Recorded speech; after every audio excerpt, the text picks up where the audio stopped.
It's match day here in Durham, North Carolina at Durham County Memorial Stadium. Tobacco Road FC are taking on the Charlotte Eagles, the defending USL PDL champions. Hello everybody, Jamie Patel alongside Jacob Turner, my good friend and commentary partner.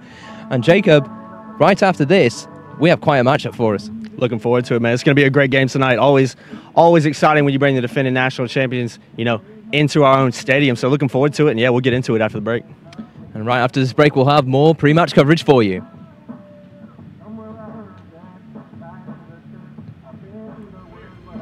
Okay.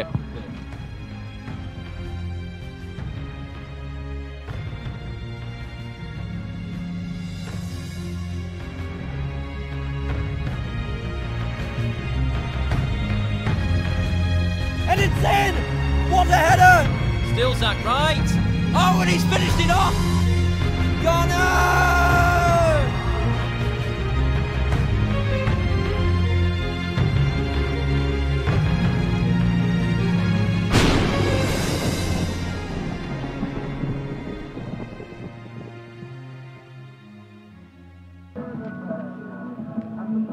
Hello, welcome back here to Durham County Memorial Stadium. Jamie Patel alongside Jacob Turner. Tobacco Road FC taking on Charlotte Eagles.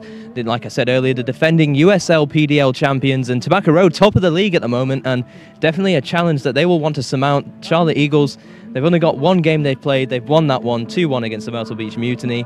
What are the lineups for tonight, Jacob? Yeah, Jamie, let's go into the lineups right now. Starting at goalkeeper again, Ryan Cretons. Only 2 changes from last week's victory. Kellen Foster, Vincente Gallardo, and Delasi Batse in the back 3. Still a 3-5-2 for Tobacco Road. Obviously has worked in the past few games, so don't really see a reason why the head coach will switch it up. Mauricio Pineda, Javier Alcarir, Fernando Castellanos, Oscar Moreno, and Huntley Munn in the midfield for Tobacco Road. And then leading the line once again, Mustafa Wada, leading the league right now in goals right now, and also Eli Gardner, a guy who's been in the league, who's done it for a long time. So good to see them back up top. No reason to change that. For the visiting Charlotte Eagles, though, a 4-5-1 formation for them. Andrew Pannenberg in goal, Clay Dimmick, Patrick Segrist, Foster Oppie, and Douglas Oliviera, a guy we remember from last year's team. Complete the back 4, Lucas Rosa, Todd Fiddler, Aneko Lasharas, Robinson, Masho Bane, and Rafael Vacas in the midfield. And then leading the line tonight for the Eagles is Chris Brennan. So, looking at these 2 different formations, a 3-5-2 for Tobacco Road and a 4-5-1 for Charlotte Eagles. So I think those formations will contrast and will kind of bond together pretty well. I think this is a good matchup. And, obviously, like we said before, when you bring in a defending national champion, a team that's done it, a team that's won the national championship 3 of the last 18 years, you got to be excited. And I'm waiting for a big match and really looking forward to it. We'll have more pre-match coverage for you and kickoff right after this.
Memorial Stadium. Jamie Patel here alongside Jacob Turner in the broadcast gantry, awaiting kickoff between Tobacco Road FC, who'll be taking on the defending USL PDL champions, the Charlotte Eagles. And Jacob, what are some key points you have for tonight facing the Charlotte Eagles in this Tobacco Road side? Well, Jamie, that's a good question. I think for this Tobacco Road team, they've been really solid defensively in the first two games and going forward as well. But I think to pick out one thing that I think Tobacco Road needs to do tonight in order to get this victory, they need to be solid defensively. I think looking on paper, pretty similar to last week's game against NCFC, I think our team, the Tobacco Road, is a little bit better, more talented on paper compared to what I see from the Charlotte Eagles. But Charlotte Eagles every year, like you said, defending national champions, a team every year that's always going to field a really strong starting 11, a really strong squad. So I'm looking forward to it, but I think what Tobacco Road needs to do is continue to have that defensive, just to be strong in the back. When you got a great goalie like Cretans and a really solid back three, they're going to need to play really solid tonight, and I think they will. But looking forward to it, Jamie, and I think it's going to be a really competitive match here at Durham County Memorial Stadium. And how do you think the players on Tobacco Road FC will fare up against this Charlotte Eagles side who's really built up on second and third division college players? Yeah, that's the main thing, Jamie. We were looking at it before the game, and I mean, a lot of these schools, and it's no disrespect to the schools that a lot of these people go to, but I've never heard of them. And, you know, looking at Tobacco Road's roster, a lot of these guys are coming from some of the top programs, not only in the state, but in the country. There's some UNC players. Elon, a very solid program. UNC Charlotte has done some really good things in the past 5 to 10 years. There's just a lot of good college programs that these players are coming from. So, yeah, it's weird to look at. It's a little bit confusing considering how talented Charlotte Eagles are, usually are. Haven't been able to really see much of them this season. Only played one game in the PDL. That was a 2-1 victory over the Myrtle Beach Mutiny, which is a really good result. Obviously, Myrtle Beach finished first last year in the division, and Charlotte Eagles is right behind them in second. So, yeah, on paper, it looks like a mismatch, but paper doesn't tell even half the story. So we'll see how it goes. But yeah, it's certainly a little bit weird to see a team like Charlotte Eagles having a lot of players from schools that a lot of people have probably never heard of. And for this Tobacco Road lineup, quite a few changes for Cedric Burke's squad in general. He's taken out Marshall Hodge. Fernando Castellanos is starting for Los Toros tonight, and Brad Ruhak, a former North Carolina FC defender, is on the bench for Tobacco Road FC. What do you make of that? I was a little bit surprised to see Cedric Burke switch the lineup up at all. I think Brandon Castellanos is not a bad substitution at all. I think he provides a little bit more going forward than Marshall Hodge per se. But, you know, no disrespect to Marshall Hodge. I thought he had a really good game last week, was finding tons of space as a right wing back in that 3-5-2 formation, which is what you expect from your wing back when you're playing that kind of style of play. So, yeah, and then what you just talked about with Brad Ruhak, a really good player, a guy that went from walk-on to scholarship starter, team captain at Akron University, which is one of the top college soccer programs, in the country. So a guy that has made it to NCFC, didn't play a ton there, has some USL experience, has some PDL experience, so it's good to see him on the bench. A little bit disappointed to see Champe Mendoza not in the squad this week. You know, had one of the nominations for goal of the week with the beautiful free kick last week against NCFC. So a little bit disappointed to see him not find his way in the squad. Not sure what that's all about. But if you look at this back three, Kellen Foster, Vincenzo Gallardo, and Delasi Batse, same back three as last week. I think you need that, and you add Ryan Cretans, who's been really solid this season. And, yeah, I mean, defensively it looks really solid, but definitely some changes in the midfield that we'll have to see how that goes. But I trust Cedric Burke, and I think he's got a plan going into this one. It should be an absolute pleasure to watch for you at home and for us as well here in the commentary booth in Durham. We'll be back with you shortly.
Tobacco Road FC getting ready to take on the Charlotte Eagles here at Durham County Memorial Stadium. It's a wonderful evening here and a very hot and sweaty one, I must say, up here in the commentary gantry. We can feel the heat of the sun, and Tobacco Road FC will hopefully bring the heat.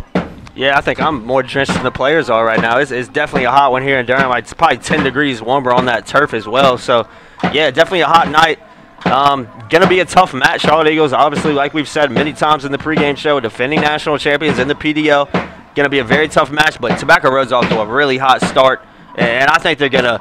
I'm gonna go ahead and make a prediction right now, Jamie, and I'm going 3-1 scoreline just like last week. That's what I think is gonna happen. But like I said, this is probably gonna be one of the toughest matches of the season. So we'll see how it goes. And on a hot night, got to deal with the elements and got to deal with a lot of skilled players down there too. And that's something that players know going in beforehand. Hydrate yourself, be prepared to deal with the heat. Playing fast attacking football can be difficult though with the sun bearing down on you. Yeah, we know how Tobacco Road likes to play there. At least last game, they like to keep it in the back a lot. I'm hoping they change that up. I'm hoping they go more direct, they go more forward and really test this Charlotte Eagles back line early on. But obviously with the heat, we might see a little bit more possession, a little more of a slow game from Tobacco Road. But you know, these players are in great shape. Guys that play collegiate soccer, guys that have played at the semi-professional, amateur levels before. So no doubt this team will be ready. But yeah, definitely a hot one tonight, Jamie. I'm looking forward to it. And we're underway as Mauricio Pineda starts from the back. It looks like Kellen Foster anchoring that middle centre-back role. He did so well against North Carolina FC under-23s. Unlucky maybe to be not called for a shout for man of the match. Mauricio Pineda earning the honours for that one, as he had an excellent night as well against North Carolina FC under-23s. As Tobacco Road already setting the initiative early on. Here's Taff Wadder, hooked into the air by Dinnick. It'll fall for Huntley Munn. Batse tried to feed Munn, and Munn's pass was an errant one, but it will come back the way of Batse. Yeah, cheap giveaway there from Munn. Foster electing to go back to Ryan Cretans, who leads the USL PDL South Atlantic Division in saves with 13. He's been immense in goal for Tobacco Road. Yeah, really solid goalkeeper. Plaza's traded at the University of North Carolina at Wilmington. Great goalkeeper, very aggressive style of play. He's fun to watch too. Yeah, doing a great job this season. And a couple years ago was the PDL Goalkeeper of the Year throughout the country. So we're definitely used to seeing this from Cretans.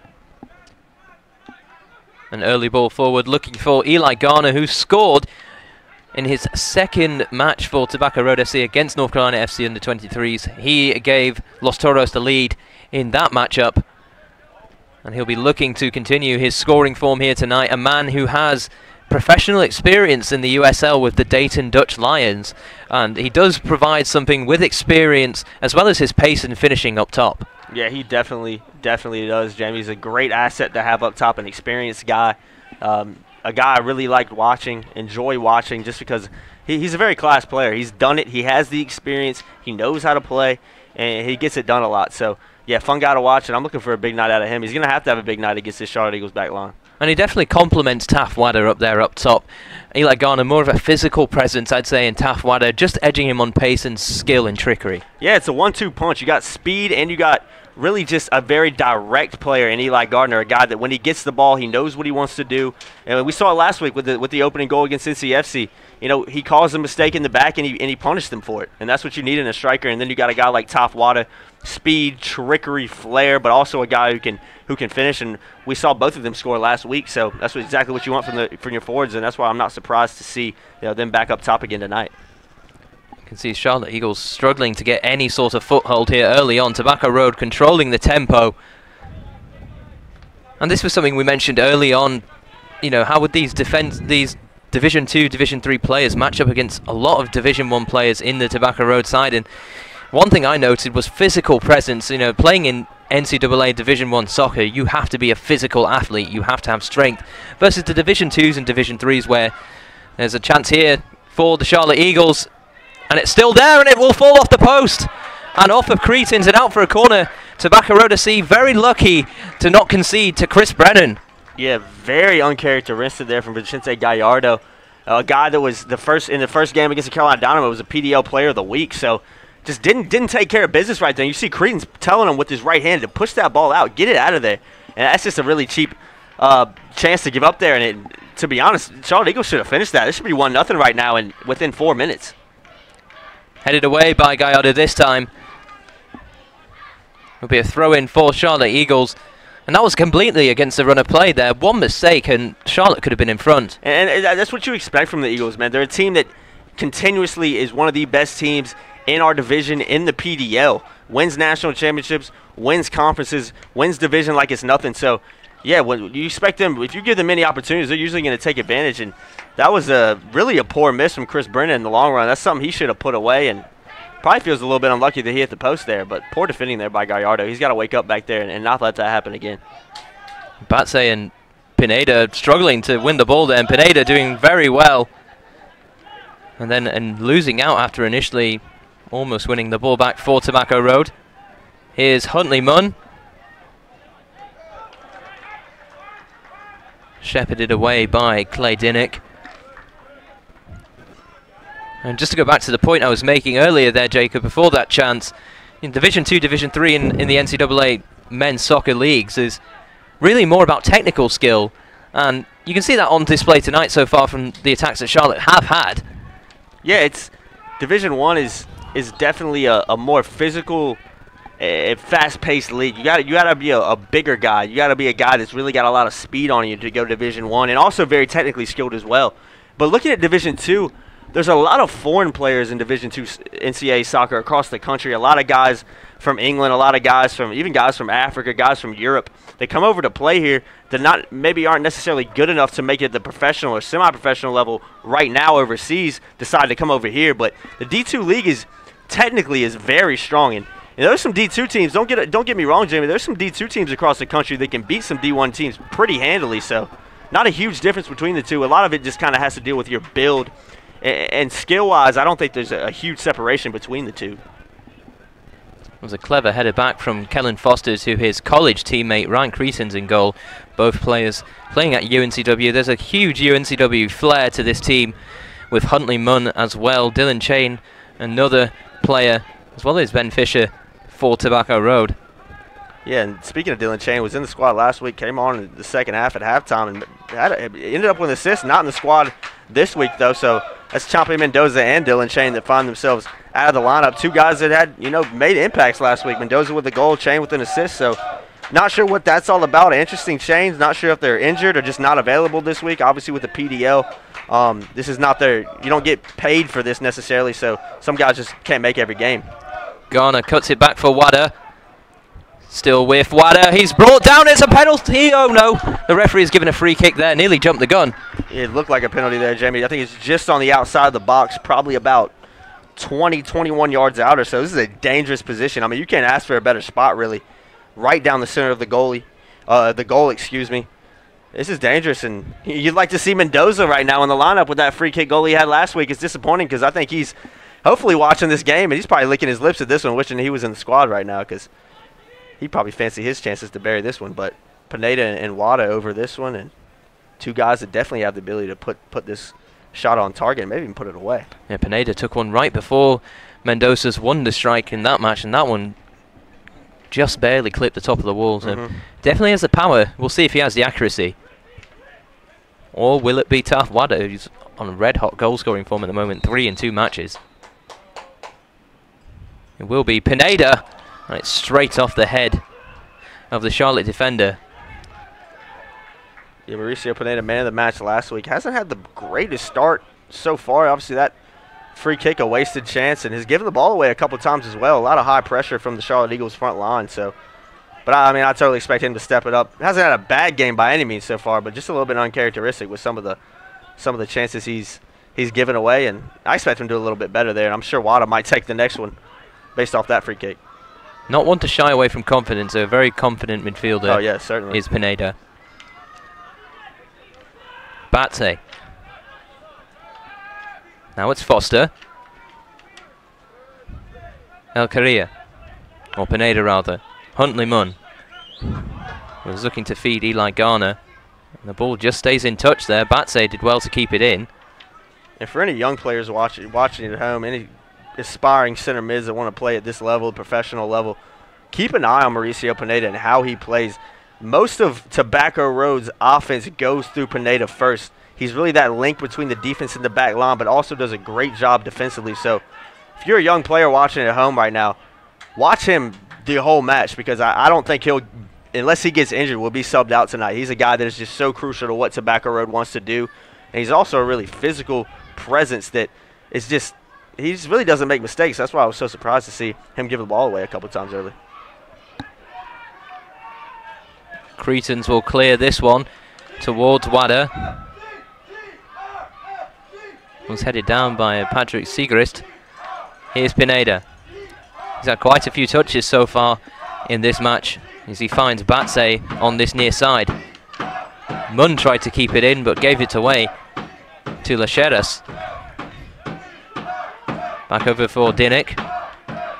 The Eagles having a bit of possession on themselves. They give it away cheaply to El Korea. Pineda. He's trying to find Taf Wada. And Charlotte come away through Mushabare. Here he is again. And he feeds it through well for Dinnick. And Cretans came off his line to make a comfortable save in the end. Yeah, great defending there from Gallardo after that mistake early on that led to the Eagles hitting the post. Just got his body in front of him because he was certainly in, and Cretans had to come out and make that save. But if Gallardo's not there, then that's another shot on goal.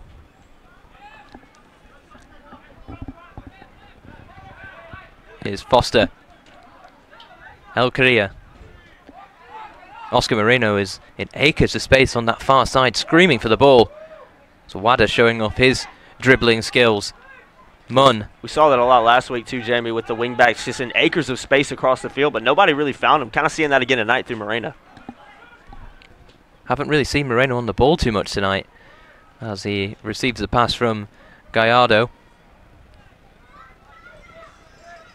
And he's trying to feed it through to a teammate there, but no one on the end of that ball. It'll be a goal kick for Charlotte Eagles. Yeah, him and Eli Garner just not on the same page. I think Moreno thought Garner was going to make that run into the space behind the left back, but just didn't, and Moreno apologized to him. But good idea from Moreno. There's another player that looked sharp when he came on against North Carolina FC under 23s, but when you're 2-1 up, you have the initiative. Dinnick. Moshabare. Tried to find Rafael Vacas, and instead it goes straight into the middle towards Rosa. And Garner will chase. He looked like he caught an elbow in the face there from Douglas Oliveira. The referee isn't giving anything. Garner not happy with that challenge. It didn't necessarily look intentional from Oliveira, but yeah, looks like Garner's all right though.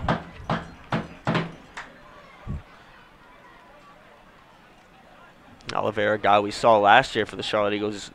This squad returning 8 players from last year's national championship team, so a lot of newcomers for the Charlotte Eagles, but still, 8 players. That's the spine of a team in all reality. A lot of defenders, so really probably a very similar back line to what we saw in their really impressive season last year when they won it all.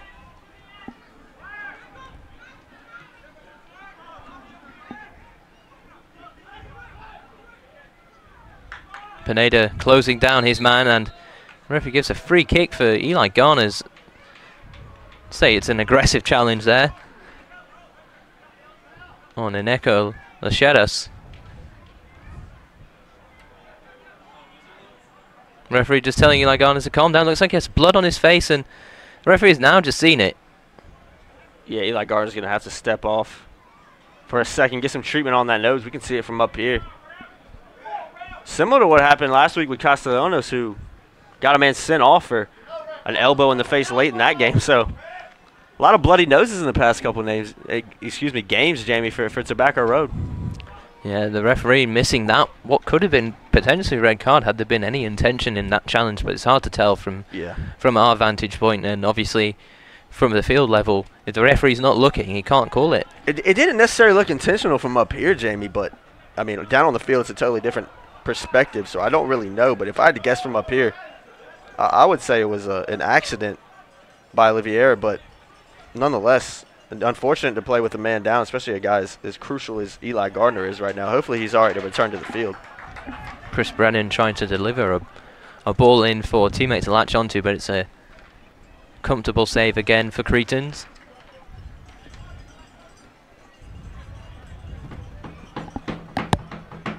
Tobacco Road just pushing forward here, trying to get something going after some early pressure.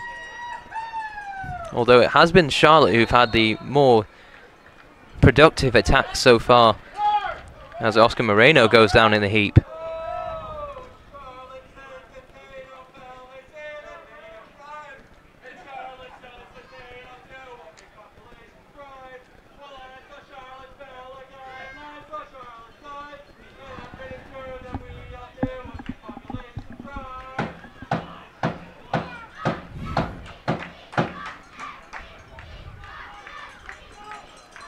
Be a free kick taken by Mustafa Wada. He looks comfortable over this set piece from just over 30 yards out. Pineda and Gallardo are lurking as well as Batse. It's Pineda! And he nearly found the back of the net. Yeah, what a little flick there from Pineda. I thought that was destined for the back of the net, Jamie. That was a great run by him across the front of the goal, across the defender.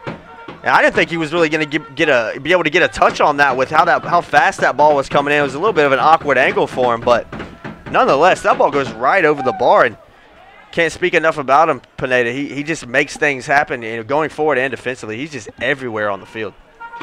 Decent enough contact he had on that ball as well. It was a very difficult chance to muster, and he nearly got it on target. Yeah, I mean, he's got the track record for it too, Jamie. A guy who's third-team All-ACC, plays over at Carolina about 10 miles down the road. Was in Chicago Fire's U18 system, won a national championship with them, a U.S. national team member for U18 and U20 level, and he actually went through preseason training a few years back with the Chicago Fire. So a guy who, you can see how much talent he has. It's through for Brennan, and Cretans has come, but Brennan is offside. Yeah, Cretans quick off his line. Good run there by Brennan, but you know, Cretans just too quick. It wouldn't have mattered anyway. It was just a little bit behind that back line, but you see what Charlotte Eagles have been trying to do. The two opportunities that they have had so far have come from long balls over the top. So Tobacco Road playing a bit of a high line. They got to be aware of those runs coming in behind. Headed on by Munn. Should be easy for Charlotte to deal with there. Back for Kellen Foster. Great touch by Foster there. Batse closed down quickly. Here's Munn. He's just kept it in play and rolled it for Wada. It's being manhandled. On he goes. Pineda. And he leaves us out to Rosa. Pulled down by Fiddler.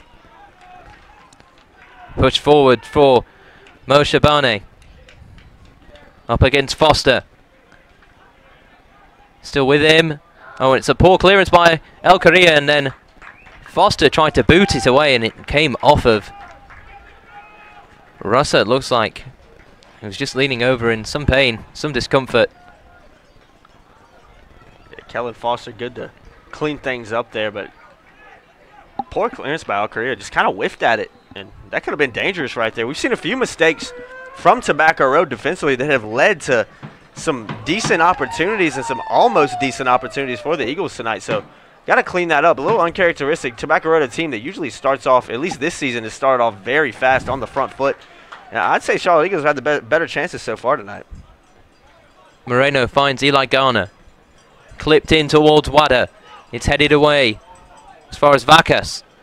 Pineda touched it on, and Moshe Bane spreads it forward.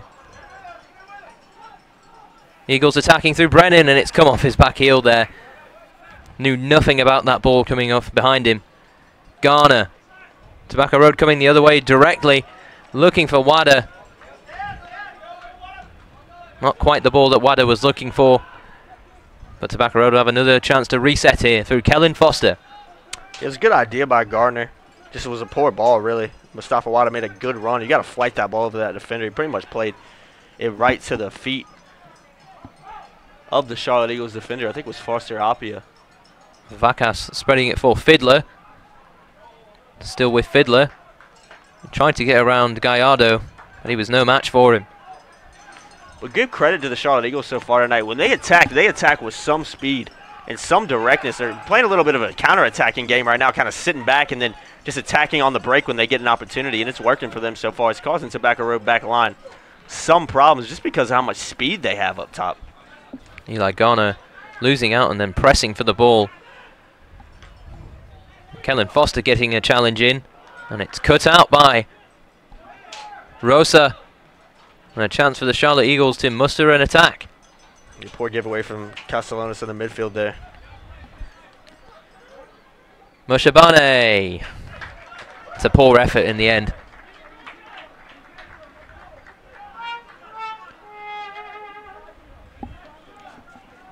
Good to see the Brightleaf Battalion Tobacco Road Supporters Club out in really full force tonight. Got a decent crowd again here, Jamie. I think a little bit more than last week's game against NCFC. So it's good to see a lot of people coming out and supporting local soccer. This team, I think, really embodies what Durham's about, what the city's about. A city that, you know, the downtown area, I can't say enough about how much just renovation they've done down there. That's a beautiful downtown area nowadays. So this Tobacco Road team definitely feeling the love from their supporters tonight, and hopefully these crowds will continue to get bigger as the season goes on. Development in all forms, I'd like to say, is Tobacco Road developing in attack, and Wada was trying to catch out the goalkeeper there. Not sure if that was the right decision from him. Yeah, Jamie, I hate to say it, but that was probably the worst decision we've seen from Top Wada so far this season, a guy that really hasn't done much wrong. But yeah, that was a poor decision there. With his speed, should have kept attacking there. El Correa, Pineda, still with Maurizio Pineda. And his shot was blocked. It'll come back for Huntley Munn. What a turn that was from Mauricio Pineda to even get that shot off. Unlucky there. Here he is again. And he goes all the way back to Vicente Gallardo. He'll spread it back to Pineda. Tobacco Road trying to play out the back here under pressure. Pineda holding his own here and then pushed to the floor quite cynically by Rafael Vacas. Smart play there from Mauricio Pineda. He knew what he was doing. He knew what he was doing there. Using his body. He looks like almost twice the size of Vacas, so using his body, getting between the ball, and Vacas getting frustrated because he can't get to it just because Pineda's so much of a bigger player, more of a physical presence that kind of had no choice but to foul him there. But pretty unnecessary foul in the long run because Pineda was going back towards his goal. There's really no need for it.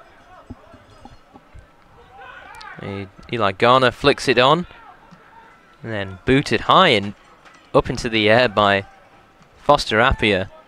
And Eli Garner going from the number 18 to the number 20, having to switch his jersey for that bloody nose earlier. Pineda. And he's brought down again by Vacas. He needs to be careful here. I think Pineda's touched the ball more tonight than both teams combined. El Correa. And that was Fernando Castellanos. Gallardo. Wada. Castellanos again. He's looked to be in charge of that midfield as he's been brought in by Cedric Burke. Head coach Cedric Burke's clearly seeing something in his substitute appearance last time out against North Carolina FC. Garner! It was a vicious strike, and had he kept that one down, that was arrowing for the top right-hand corner. Yeah, that was a great technique there by Eli Garner. You can see just putting the laces through that ball. Kind of a Ronaldo-esque with the way his foot looked, the way his foot went through the ball there, but you know, not the Ronaldo caliber shot we're used to seeing from one of the best players in the world, as that ball went sailing probably 20 yards over the goal. But Tobacco Road starting to find a little foothold in this game going forward, and Charlotte Eagles starting to peter off a little bit, so hopefully Tobacco Road can stay on the front foot.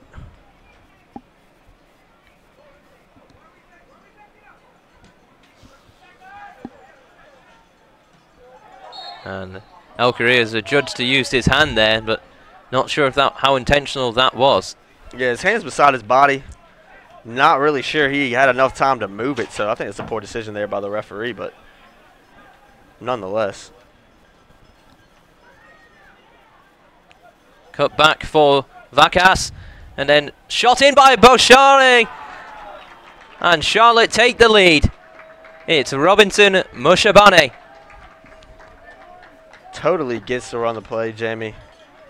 This this Tobacco Road defense tonight has, you know, for lack of a better word, is just looked extremely suspect when any Charlotte Eagles pressure has come upon them. And we see a couple of deflections in the box, comes out, and what a great strike it was there in the bottom corner. Nothing Cretans could do about it.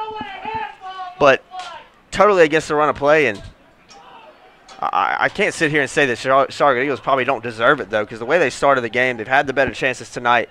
Tobacco Road has started to get a little foothold in the game over the past few minutes, but still early on.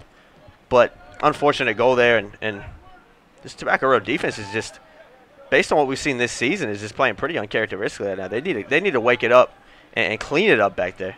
It was a freakish goal of all sorts, though. Not an easy one to defend. Yeah, definitely not. Some weird deflections in the box, but it just seems when every time that Charlotte Eagles attack with numbers and attack with speed, Tobacco Road is pretty much given an opportunity up every time. So Castellanos has found Eli Garner, who's turned his defender. It's come back the way of Garner. Back for Munn. He tried to find Wada. Vacas defending against Batse. And then away by Vacas. Now Foster. Tobacco Road trying to get themselves right back in this. And for me, Tobacco Road have played the better football overall in this first half, but Charlotte taking their chances clinically. Yeah, I'd agree with you, Jamie. I think Tobacco Road has played better overall, but I think the Charlotte Eagles going forward have looked a lot more dangerous, have had a couple more dangerous opportunities than Tobacco Road. But yeah, I can't sit here and say it's undeserved for them, but Tobacco Road just needs to clean it up defensively because, like I've said, when Charlotte Eagles attack, they're causing some problems. Batse headed away by Brennan. Moshabane. Wide for Fiddler. And then away. But then Castellanos gives it up immediately. Now it's Charlotte controlling the tempo as Munn's headed on that ball. Vacas. He's trying to find Moshabane, who's looked like Charlotte's most dangerous player in this first half. Yeah, Moshabane has been very solid tonight. When he gets the ball, he looks to make things happen. He goes forward. He's very direct. That's what you want from your attacking players. So, yeah, Tobacco just need to find a little bit of a foothold back in this game. Before that goal, for the 5 minutes going into it, 5-10 minutes going into it, Tobacco Road was certainly the better team, but just haven't really been able to get any threatening shots on target so far. I've had some opportunities, but just haven't been able to do anything with them. And El Correa has gone in there with a tough challenge. The referee has booked him. Yellow card for El Correa. Not sure if that was the best decision to make from the referee there. Lucas Rosal there was just too quick for El Correa. And yeah, maybe it was, it's really his second foul if you don't count the handball. And yellow card might be a bit too harsh. Yeah, El Correa hasn't done a lot of fouling tonight. Hasn't had really any warnings. So a little bit interested to see the referee go straight in his book after a challenge like that.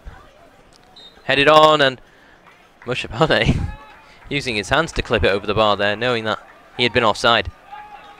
And for me, Jamie, I hate to be critical of Tobacco Road, but Moreno and Munn, just the two wingbacks in this 3-5-2 formation, haven't really done much tonight. One of the things about a 3-5-2 formation that I like to see when I see teams play it is those wingbacks have to have a lot of speed. And with Moreno and Munn, not two of the paciest guys in the world, but still quick players. For me, they need to get on the ball more and provide some options out wide for the likes of Pineda, for the likes of Al Correa, and join the attack when they can, because they really haven't had much action tonight. Oh, back for Wada from Eli Garner. Wada! Good save from Pannenberg. That's what he's there for. Yeah, that was a really good opportunity there for Top Wada, and I thought it was 1-1, Jamie. I'm not gonna lie. I thought that ball was destined for that right corner where he looks like he was going, but yeah, good save there by Pannenberg, a guy who plays it starting one of the best goalies at Wake Forest right now, and we all know how good Wake Forest is and throughout the country. So a good guy to have in between the sticks right now for Charlotte Eagles. But yeah, good save by him. It was a good chance that Wada probably should have put away now. He's had 2 or 3 chances where his finishing has gone a-begging. Yeah, it's not the team you want to miss chances on, Jamie. A team like the Charlotte Eagles, as successful as they are, if you keep missing opportunities, they're going to punish you, and it's going to be 2-3-0 before you know it. So Tobacco Road got to start putting these chances away. Garner. Across for Munn. It's still there for Munn. And hooked clear at the last minute by Siegrist. And then back in again. And claimed well by Pannenberg. Tobacco Road really playing more attacking football now. This is much better from them. Yeah, this Charlotte Eagles back line is there for the taking. Make no mistakes about it. Tobacco Road just got to start putting these chances away.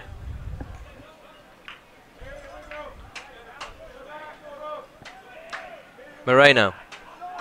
We haven't seen much of him, as you mentioned just moments ago. And El Correa has been brought down cheaply there. Referee waves play on. Munn.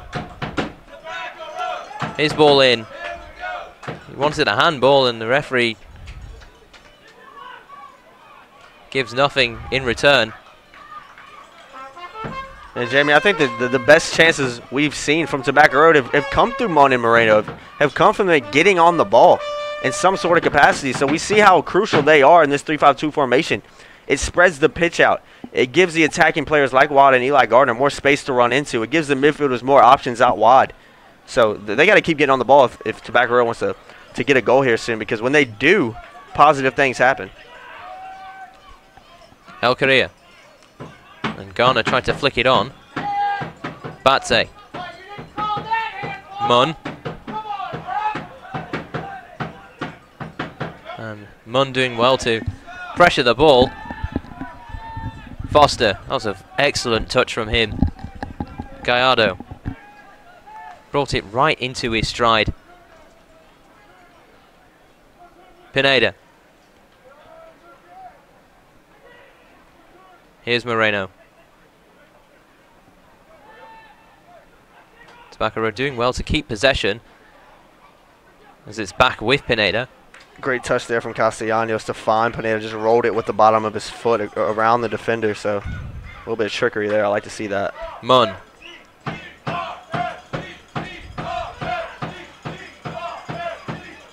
What can they create here? Pineda. Wada electing to go on the outside. It's still with Taff. And a good challenge from Todd Fiddler. Back in from Gallardo. Foster is the only man back with Brennan right on his stride. Batse, he slipped. And away goes Vacas. Now here's Brennan. And Chris Brennan tried to feed it through. Kellen Foster in the way. Yeah, poor decision there from Brennan. Had time on the ball, had space to run into, and just chose to hit it right into Kellen Foster. Moshabane. It's a tough challenge from Moreno, and the referee pulls it back for a foul.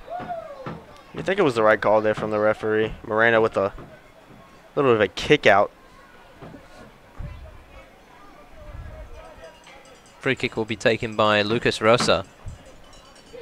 And Jimmy, one thing we're not seeing tonight that we really saw against NCFC was kind of the Barcelona rule, as I like to call it, under Pep Guardiola. You know, if you watch the Barcelona team that was so successful under Guardiola, when they gave the ball up for 5, 10, 15 seconds after, they were chasing the ball like they chickens with their heads cut off. And that's a really good thing that Tobacco Road did last week, that they're not necessarily doing as much tonight. I think that has a lot to do with the speed and the skill of this Charlotte Eagles team. A little bit more advanced and a little bit more dangerous than NCFC was last week, but not seeing as much chasing after the ball when we give it away, because Tobacco Road is giving the ball away uncharacteristically a lot tonight, but we're not seeing a ton of guys just going after the ball for 5 or 10 seconds and giving all they got to win it back. So over on this near side, it will be Patrick Siegrist to take the corner, with Rafael Vacas in attendance as well. Looks like Siegrist is going to go for a deeper delivery. And headed away by Castellanos. And there's a break on for Tobacco Road if they can get this done quickly. And Garner made a poor decision and lost out to Lucas Rosa, who goes down in a heap on this near touchline. Looks like he's taking his right boot off. Not sure why. Not sure if it came undone or what, but it could be a broken. I'm not sure what's going on with his cleat there, but nonetheless, something needs to step off the field to take care of.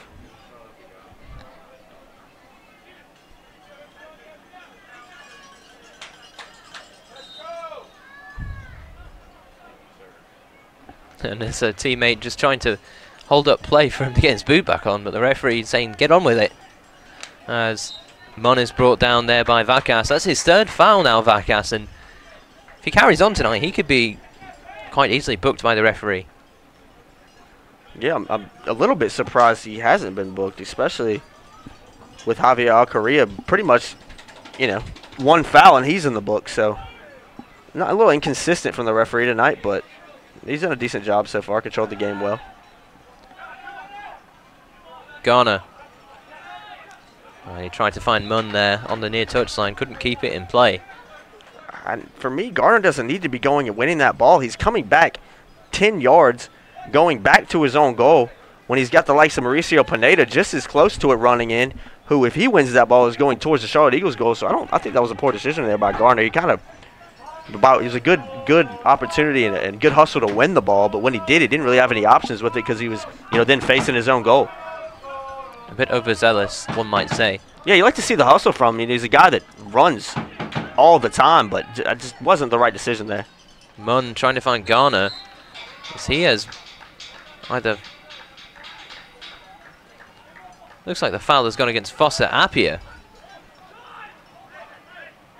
As he says his grievances to the referee. Yeah, Foster Appiah not happy with that call there, and a guy that we saw last year for the Charlotte Eagles, a part of that national championship run. Really solid defender. A lot of these guys in the back line tonight, Oliveira as well as Appiah, played on that team. So Alcorrea's ball in towards Garner. It's flicked on, and it came off of the defender, Clay Dimmick, and the fans here wanting a handball and a penalty. Dangerous bit of defending there from Dimmick. That ball could have gone anywhere, Jamie.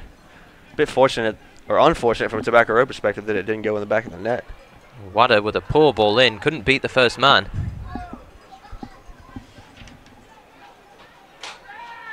Not quite the delivery they were looking for. Yeah, one of the most frustrating things in soccer for me to watch is when guys of such a high level, like Top Wada, take corners and can't get it past the first man. He's of more quality than that. I expect more from players like him.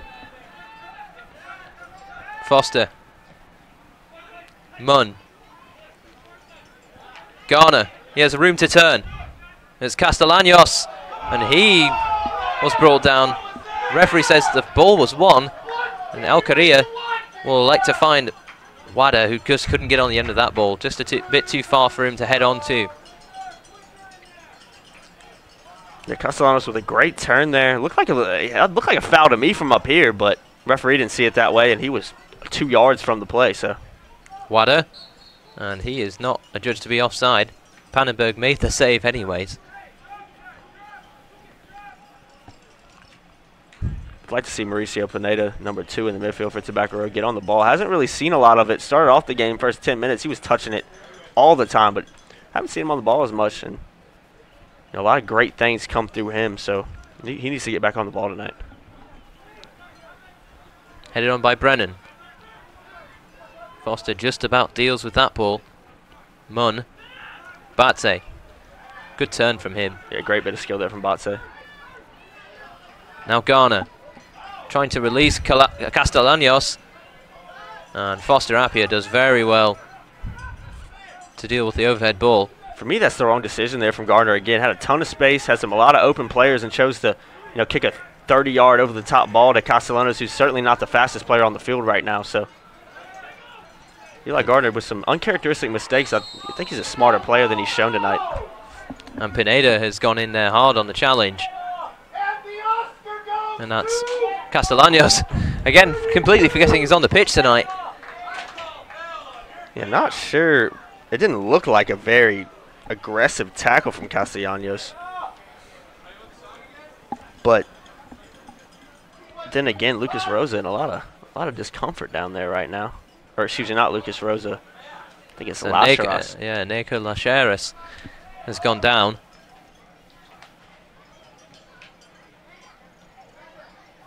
Eli Garner watching on, not quite sure how aggressive that challenge was. The referee's just gone over to his fourth official to have a word.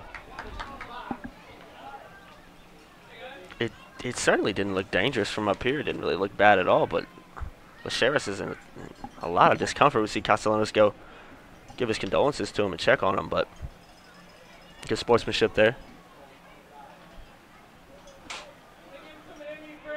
But yeah, he is certainly in a lot of pain right now, and hopefully he can carry on.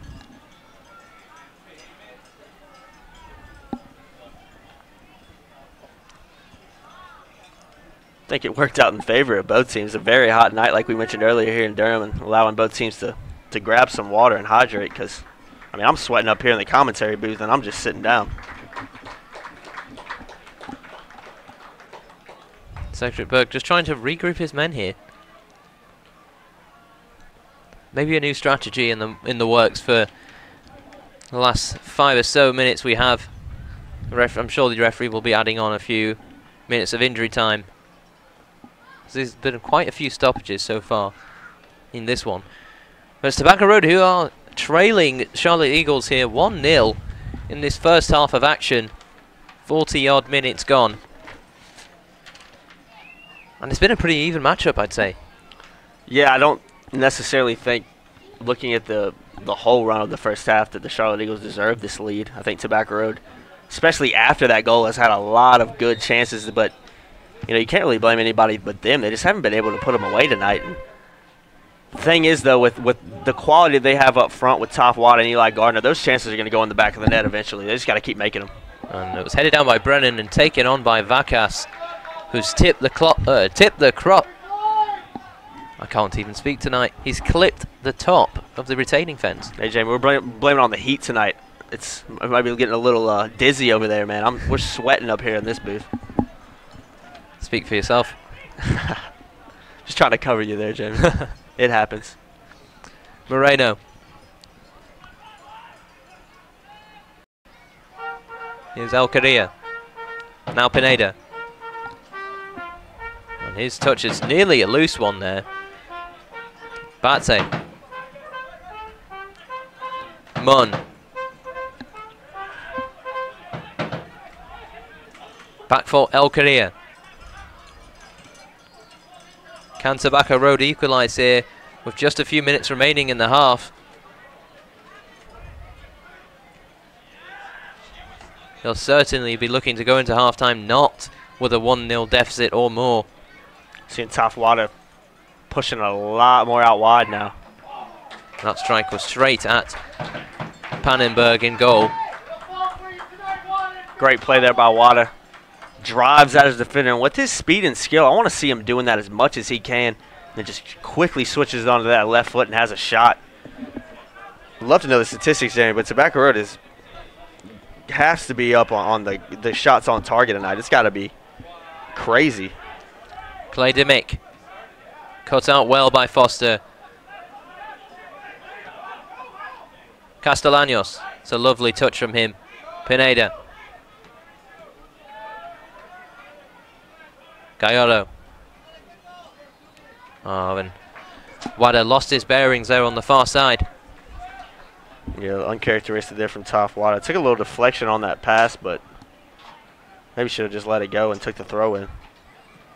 We know how good Toph Wada is. 26 goals and 11 assists in his 2 years at Bethel University, and probably got a dream move, you could call it, as he transferred to University of North Carolina, just down the road, one of the top programs in the country. So great to see how he does next year. I think he's really going to tear up the ACC, just how he's definitely a top caliber Division I talent. And I'd say, at least off tonight, probably the best player on the field so far. Garner nearly getting his team caught out there. Tried to do too much, it seemed like. But it's back with Gallardo. And now over to El Qadir.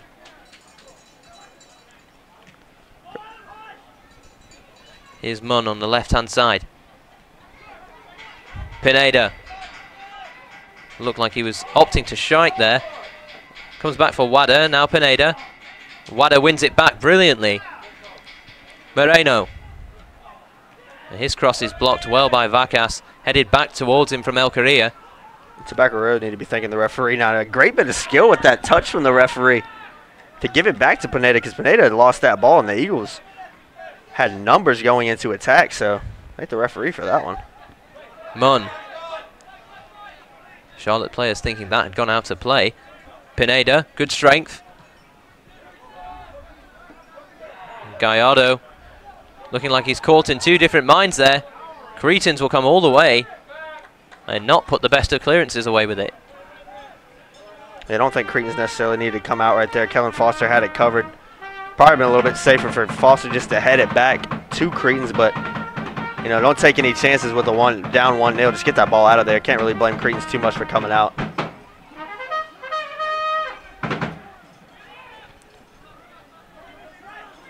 Just under a minute remaining here at Durham County Memorial Stadium. Tobacco Road trailing the Charlotte Eagles 1-0. And it looks like it may stay that way into the half. Unless can find a last-minute equalizer in this first half. Garner does well to get past two. Over for Munn. Is this the chance for Tobacco Road?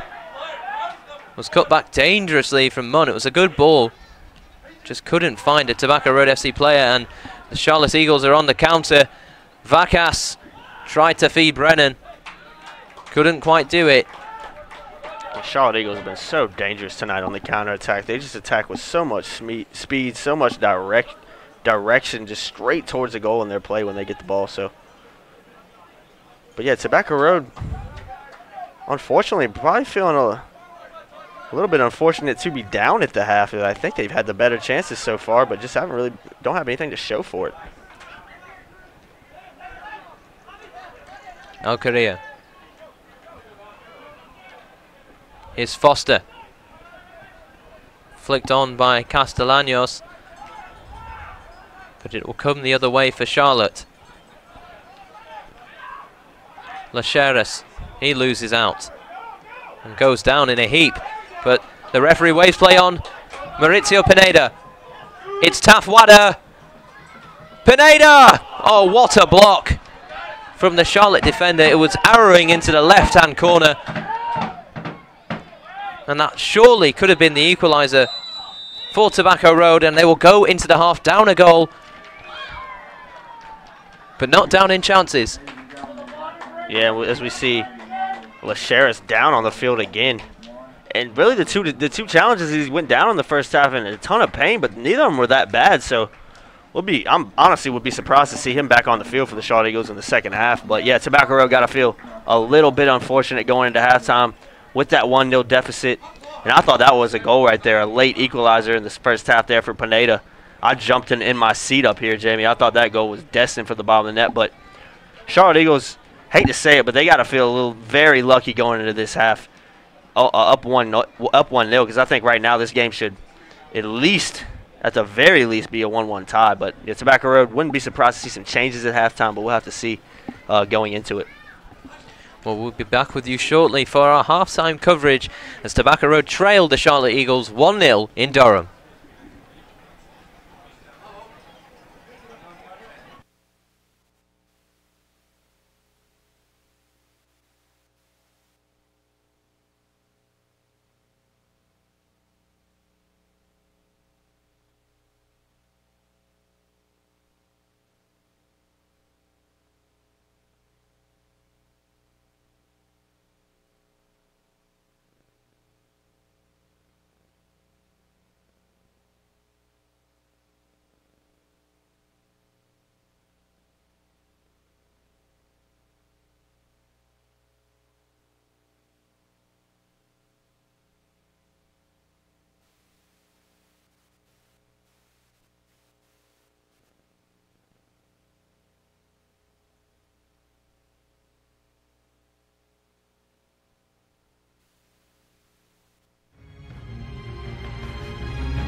Well, Tobacco Road have created many chances tonight, Jacob, and unfortunately it's the Charlotte Eagles who are in front 1-0 at Durham County Memorial Stadium. What did you make of the first half play from Tobacco Road? They created quite a few chances, but it's Charlotte who are in front.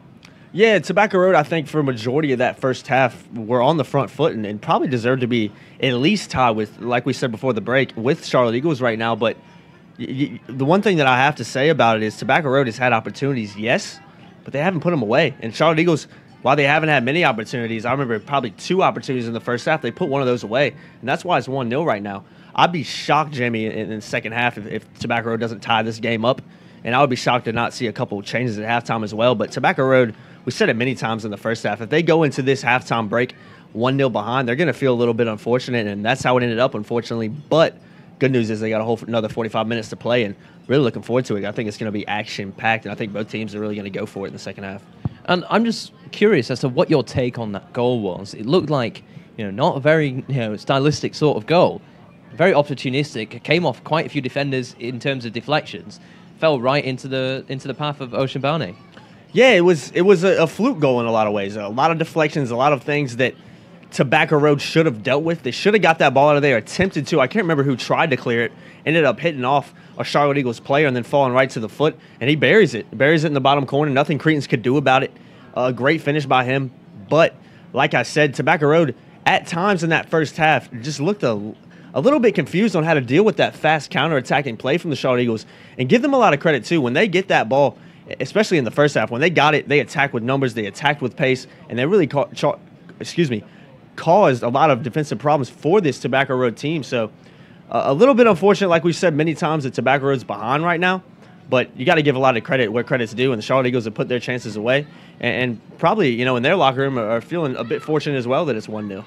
And with Charlotte being so clinical with their chances, what did Tobacco Road need to change at halftime? What does Cedric Burke need to install in his players? Maybe change the lineup, maybe change who the personnel on the pitch. What does he need to do to get the result?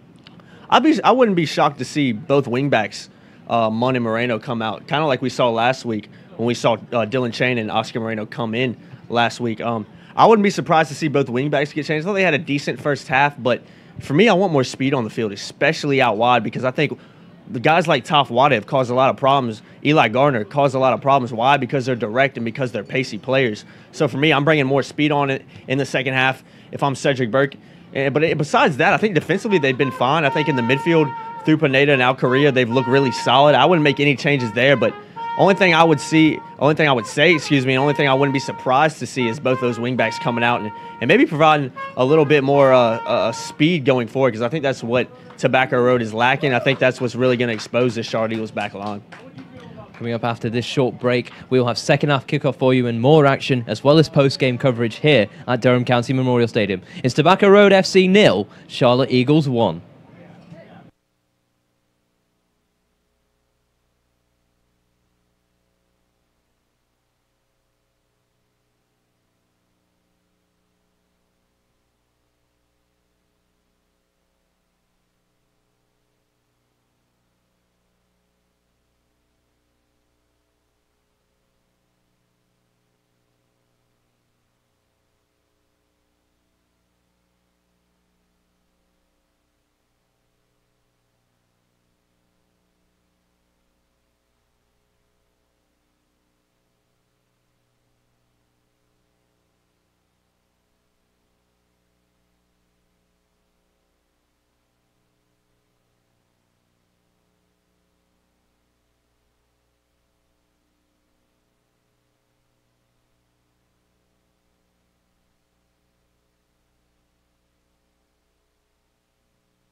The trumpet sounding just below us here from the Brightleaf Battalion. They have not lost their spirit tonight, although they have not too much to look forward to from that first half, but definitely the second half could be a different story. Yeah, not a lot to cheer about from that first half. A lot of good opportunities for Tobacco Road, but when you don't put them away, it doesn't really give you much as a fan to cheer about. So yeah, but Tobacco Road, I think they are going to really cause some problems for the Charlotte Eagles in the second half. I'd be surprised if they didn't. A little bit shocked to not see any changes at the halftime break. You know, Cedric Burke, a manager who, at least last season and so far this season, has made some changes at halftime, and with things not really working so far, I'm a little bit surprised to see no changes on the field, but regardless, we're getting back underway, and it should be a very entertaining second half here from Durham. As we are back underway, Charlotte right back on the attack.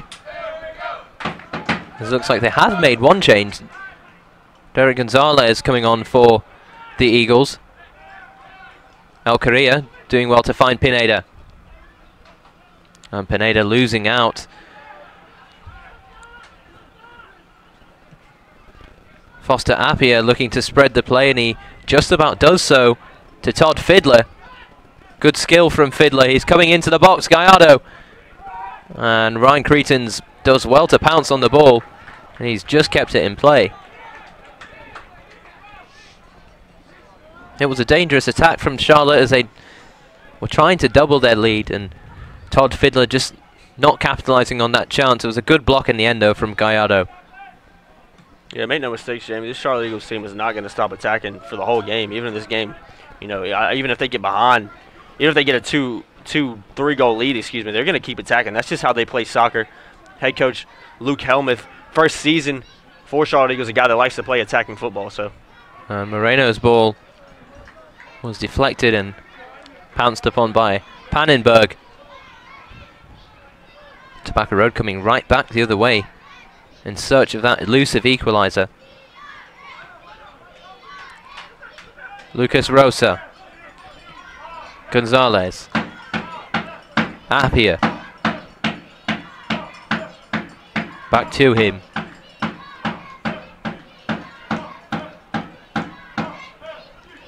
Pannenberg will calmly play that out the back. Switched over for Todd Fiddler.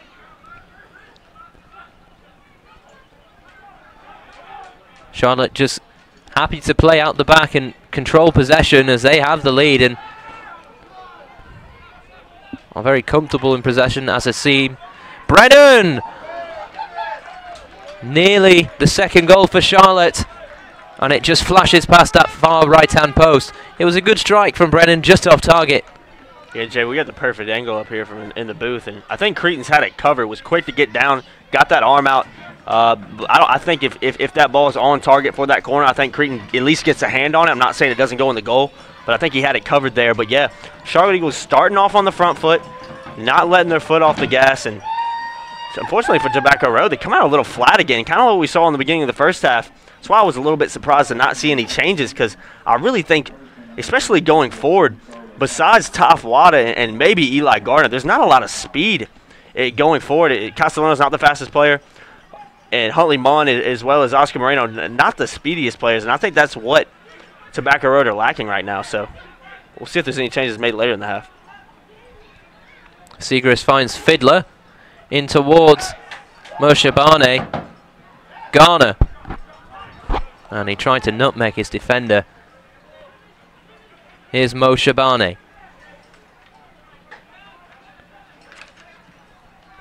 And it was hooked in from Dimmick. Charlotte maintaining possession, and yet again Gonzalez. He's looking for Fiddler, and Gallardo's clearance came off of Todd Fiddler. There'll be a throw-in for the Eagles, and they are not letting up on their pressure here, going for what could be the killer goal if they get the next one. The next one is very important. Yeah, Jamie, totally agree. The next goal is super important for how this game's going to carry out. Tobacco Road started or ended the first half so well, didn't really start it very well, and kind of the same theme here, not starting off the second half very well, and hopefully they'll get back into it like they did in the first, but right now they're certainly on the back foot. It's a good challenge from Moreno, and Fiddler just trying to nick in there. Frustrated that he couldn't win the ball off of Moreno. Here he is again. Good flick for Brennan. There's a chance here for Charlotte. Brennan flicked back for Fiddler. Oh, what a save by Cretans. He got down, made himself big, and prevented what could have been the second for the Charlotte Eagles. Thought Fiddler was going to go for the chip there, a little dinky chip over. Cretans decided to play it pretty low and try to just pass it past Cretans, but Cretans got that left leg out. Great save by him there. But once again, Jamie, this Tobacco Road team, when they're faced with a little bit of speed and a little direct play, just defensively just don't have an answer for it tonight. In by Rosa, headed away by Gallardo. Brennan. And it's clipped towards the back post and claimed well by Cretans, who's had a fair night tonight, I'd say. Yeah, I don't think he was really at fault for the first goal. And he's made some really important saves tonight as well. So, yeah, can't really say too many bad things about his play tonight. Had a couple of not lackadaisical clearances, but a couple of clearances that, you know, went out of bounds from where he probably would have liked to get a little bit more of a foot on it. But besides that, when he's been called upon, he's answered. Ball in towards Wada. Munn. Castellanos. Now Pineda. Alcaria. Wide for Munn. He's got Batse on the overlap. He elects to be in towards Wada. Oh, and it was a good chance again. Wada not making the right connection on it. Pannenberg was able to smother the ball, but it was good defending from the Charlotte Eagles. Yeah, good run there by Toph Wada. Always going to be difficult to get a really solid, dangerous flick on that ball from the angle it was coming in on, but he's got to keep making those runs. He's going to get an opportunity tonight. He's going to put it away if he keeps getting these. And Fiddler has turned Moreno, and then his final touch was much too heavy.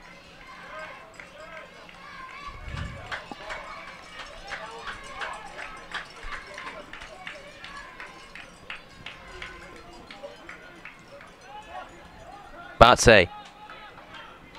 Foster. Hasn't put a foot wrong tonight, Cannon Foster. He's been immense at the back for what has been a shaky defence from Tobacco Road. Yeah, Kellen Foster's, this whole season has been just extremely solid. Another great showing by him tonight so far. Hopefully he'll keep it up. Garner did well to win it back. Garner's going to chip the goalkeeper.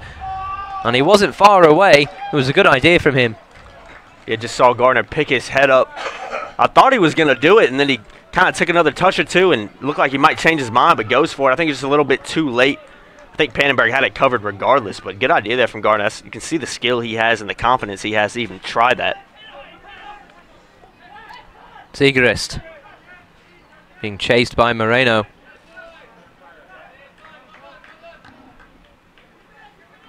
We'll come all the way back for Pannenberg, and it'll be a goal kick for the Eagles. I think, Jamie, in a lot of ways, I think that ball just trickling out of bounds, hitting the corner flag and going left and for a goal kick instead of right for a throw, and kind of sums up Tobacco Road's night so far. Just 50-50. Things have not gone their way, whether it's challenges, whether it's opportunities. It just hasn't been their night tonight so far, but hopefully that luck will change, because I think overall they've been just as good as Charlotte Eagles for most of the night tonight. Batse. Over for El Correa. Monley.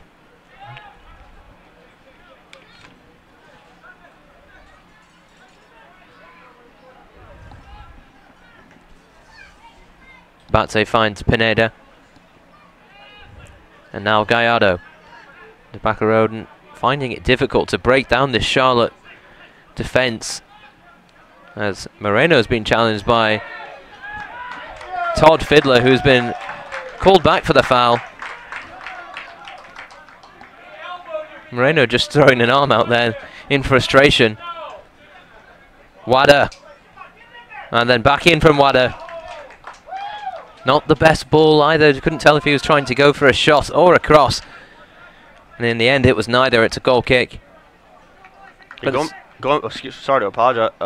interrupt you, Jamie, but going back to that free kick that was just called in favor of Tobacco Road, it looked like Moreno stuck his arm out and made contact with Fiddler's face, and referee didn't see it that way, but that could have been a booking and maybe even a sending off if the referee would have saw it otherwise. Yeah, I think it might have been a case where Moreno had already been fouled. The referee chose to let that one go. Could see Fiddler doing just about the same thing in that challenge as well.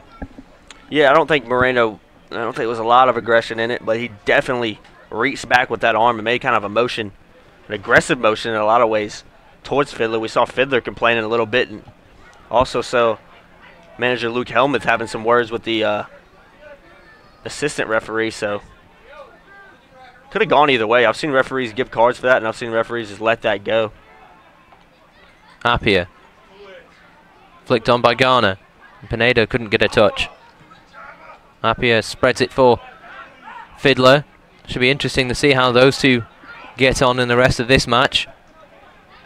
Wada chasing down every loose ball. He's been unlucky tonight. It's Moreno reaching in there on, and he does end up fouling his man. He might be lucky to escape a booking here. This time his challenge was on Segrist. Now we see Moreno stepping off the field with the cleat issue. Saw a Charlotte Eagles player do that in the first half as well. So some boot problems tonight for both teams. Rosa. At the moment, Tobacco Road down to 10 men, but given away cheaply by Gonzalez. The referee didn't quite see that, but the throw-in was taken from on the pitch. This looks like the assistant referee, the fourth official, finally saw it and said something. It was Castellanos who took the throw-in from on the pitch, and the referee has given it back. The fourth official clearly saw that. I don't know about that, Jamie. I don't agree with that. Do you see how many lines are on this field? An honest mistake in the flow of the game, and to give it to the Charlotte Eagles player for a throw-in that was not behind the line, I don't necessarily agree with that. For me, it's just a retake. Simple as. Yeah. Not sure what that call is all about.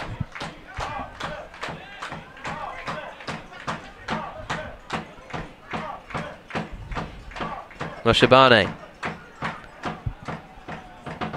Garner still pressuring high up for Tobacco Road. He'll run down every blade of grass here tonight.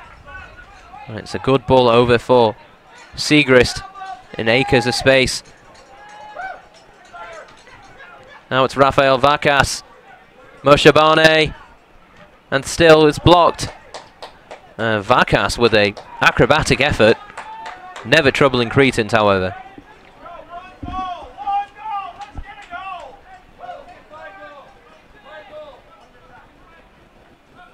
Cretans just telling his teammates to push forward, push the initiative.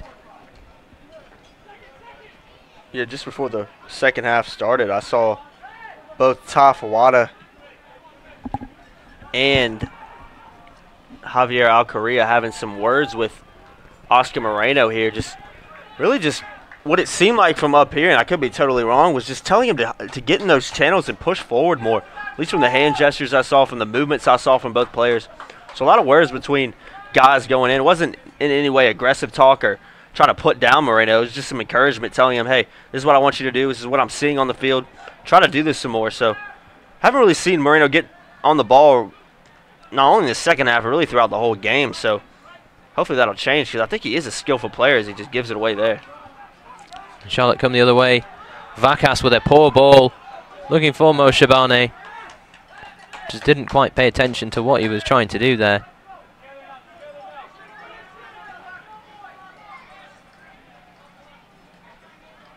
Batse.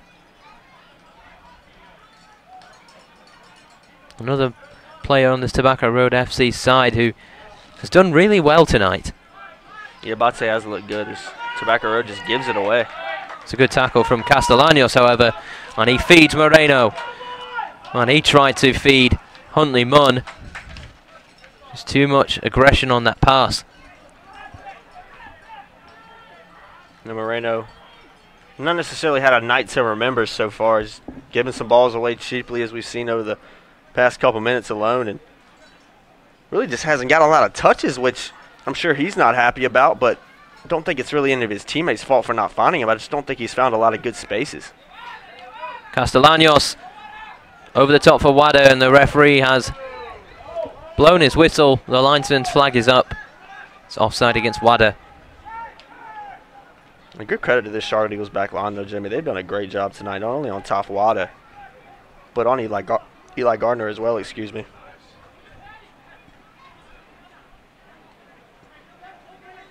It's been a frustrating night so far for Garner and Wada, both who had very good chances to put Tobacco Road FC in front and put them level.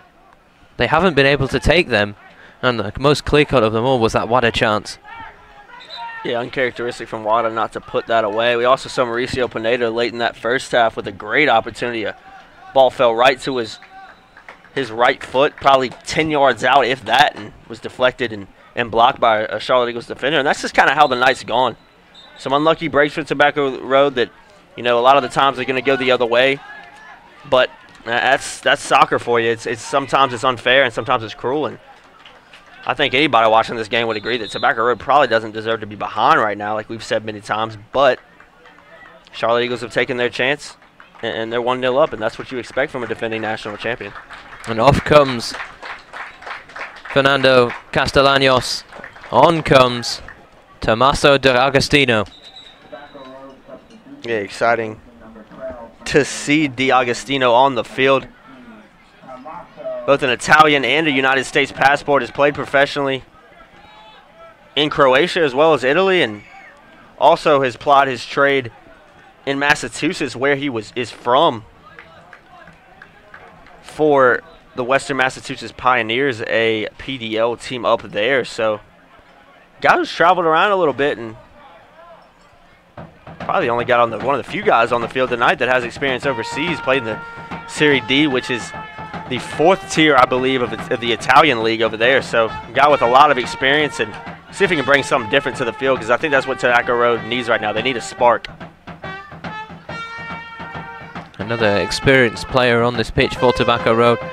They don't shy away from signing players with experience, as you've seen with Eli Garner, who starts nearly every match for Los Toros.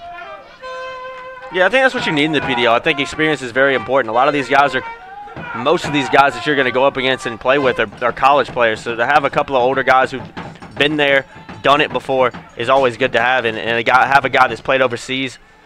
And Jamie, I'm a fan of Italian football, so the fact that he's got a little bit of that in him is making me excited to watch. It's a good ball. He's fed for Huntley Munn. Here is D'Agostino. El Correa. Yeah, that flick from D'Agostino kind of reminded me of you, Jamie, when you play, man. Just that attackers, just great flick. I mean, I think I've seen you do that on the pitch a couple times.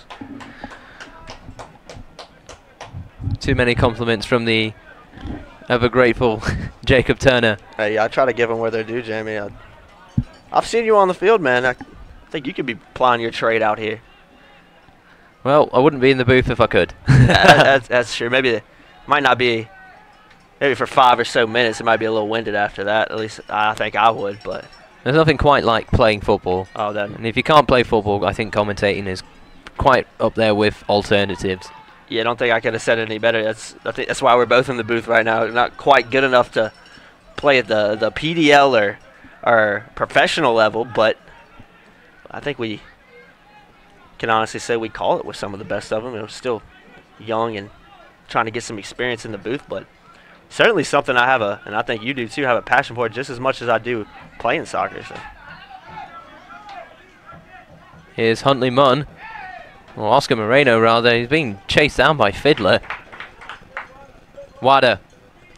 Challenged by Fiddler. He nearly found Pineda. Brennan coming forward, and it's a good challenge from Wada. But Brennan wins it back. Moshe Barney. Charlotte really looking in control here in the second half. Moshe Barney again. Gonzalez. Trying to beat Huntley Munn. And he ended up falling over in the process.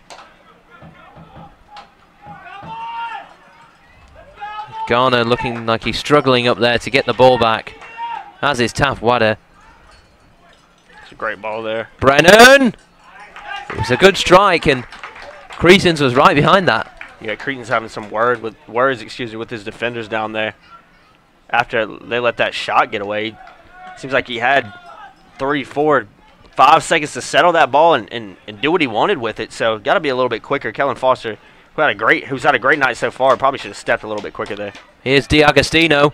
He did well under pressure from Gonzalez. Munn. And that's a poor ball from Huntley Munn. Caught in two minds there.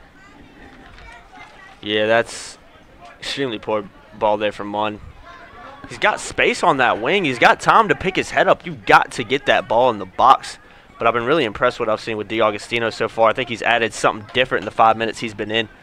A bigger guy, too. I think he has a little bit more pace on him than Castellanos as well. So good change there from Cedric Burke. I don't blame him for bringing Castellanos out. I think he was decent tonight. But I think if you were to talk to him right now after the game and ask him how he thought he played, he probably wouldn't be too happy with his performance, because I thought while he did some good things, had some good flicks, good passes, he's capable of doing more. So I think it's a good substitution there for Burke, just to bring a little bit something different, especially for your attacking midfielder. And Foster did well to marshal that ball back for Cretans. And D'Agostino has looked nothing short of promising as he's come on here. Yeah, he has. He looks, when he gets the ball to go forward, he's running a lot in that midfield, trying to get open for his teammates and running into channels, which is what you need from your attacking midfield. You need him to sacrifice, make some runs. As curse of the commentator there, Jamie, we talk about him, he has a poor touch, but regardless, he's had a good 5 minutes or so. Not sure he had much else he could do there with the pass from Moreno. Yeah, it was a little bit of a tough one there. Munn. That's a poor pass from him. And Vacas giving it away cheaply for the Eagles. And it'll come back the way of Tobacco Road. Munn. Batse. Pineda has dropped into a deeper lying position, trying to spring an attack. It looks that D'Agostino is playing a little bit more far forward. It's a good ball for Moreno. Can he get on the end of it? And it just ran out of play on him there. Yeah, a little bit too much on that for Moreno. He's a pacey player. Not the fastest on the field by any means, but he's got speed to him, so a little bit surprised to not see him get there, but it's a little bit too much on that pass. Charlotte come back on the counter. Brennan, he's got acres of space to fly into. What a challenge by El Correa. Absolutely brilliant. Crucial tackle from him. Yeah, we see Al Correa get a high five from Cretans in goal. He's a tireless worker, running his socks off tonight. He's had a really solid game. I think he's had a better game tonight than Mauricio Pineda, who was the man of the match last week and has probably been Tobacco Road's best player so far. I haven't really seen a lot out of him since the first 15, 20 minutes of this game. I think he needs to get back on the ball and make some things happen. Whipped in towards, it looks like Douglas Oliveira. There wasn't a good connection on the header from him. The center back causing some problems up there. Has had a really good performance again. I remember last year, again, when we played the Charlotte Eagles, he had some great games back there. One of the reasons why they ended up winning the national championship is because of just how solid he is in defense. Doesn't really make mistakes, and can't really ask for more out of your center back. Foster was under pressure from Gonzalez. Your Foster, another center back who's had a really good season so far. Pineda. He's been quiet tonight. Sends it over for Moreno. They call the handball on Moreno, as there will be a substitution for the Charlotte Eagles. Coming in for them, number 25, Danilo da Silva. Not quite sure who's coming off for the away side here. And it looks like it's Rafael Vacas who will make way. Not seen too much out of Rafael Vargas tonight. He's been a controversial figure in the first half with lots of challenges. He wasn't booked and he's made his way off. He's ran his socks off, you'd say. And they've brought on the physical presence of Da Silva. It's very... And it looks like Tobacco Road have also made a substitution. On comes Brad Ruhock. And he's replaced Vicente Gallardo. Brennan! Oh, what a strike. It looks like it was deflected. And it's out for a corner. And what a crucial deflection that was, Jamie, because that ball was not far from that bottom left-hand corner. Cretan's rooted to the ground. Nothing he could do about that. Ooh, that was close to being 2-0.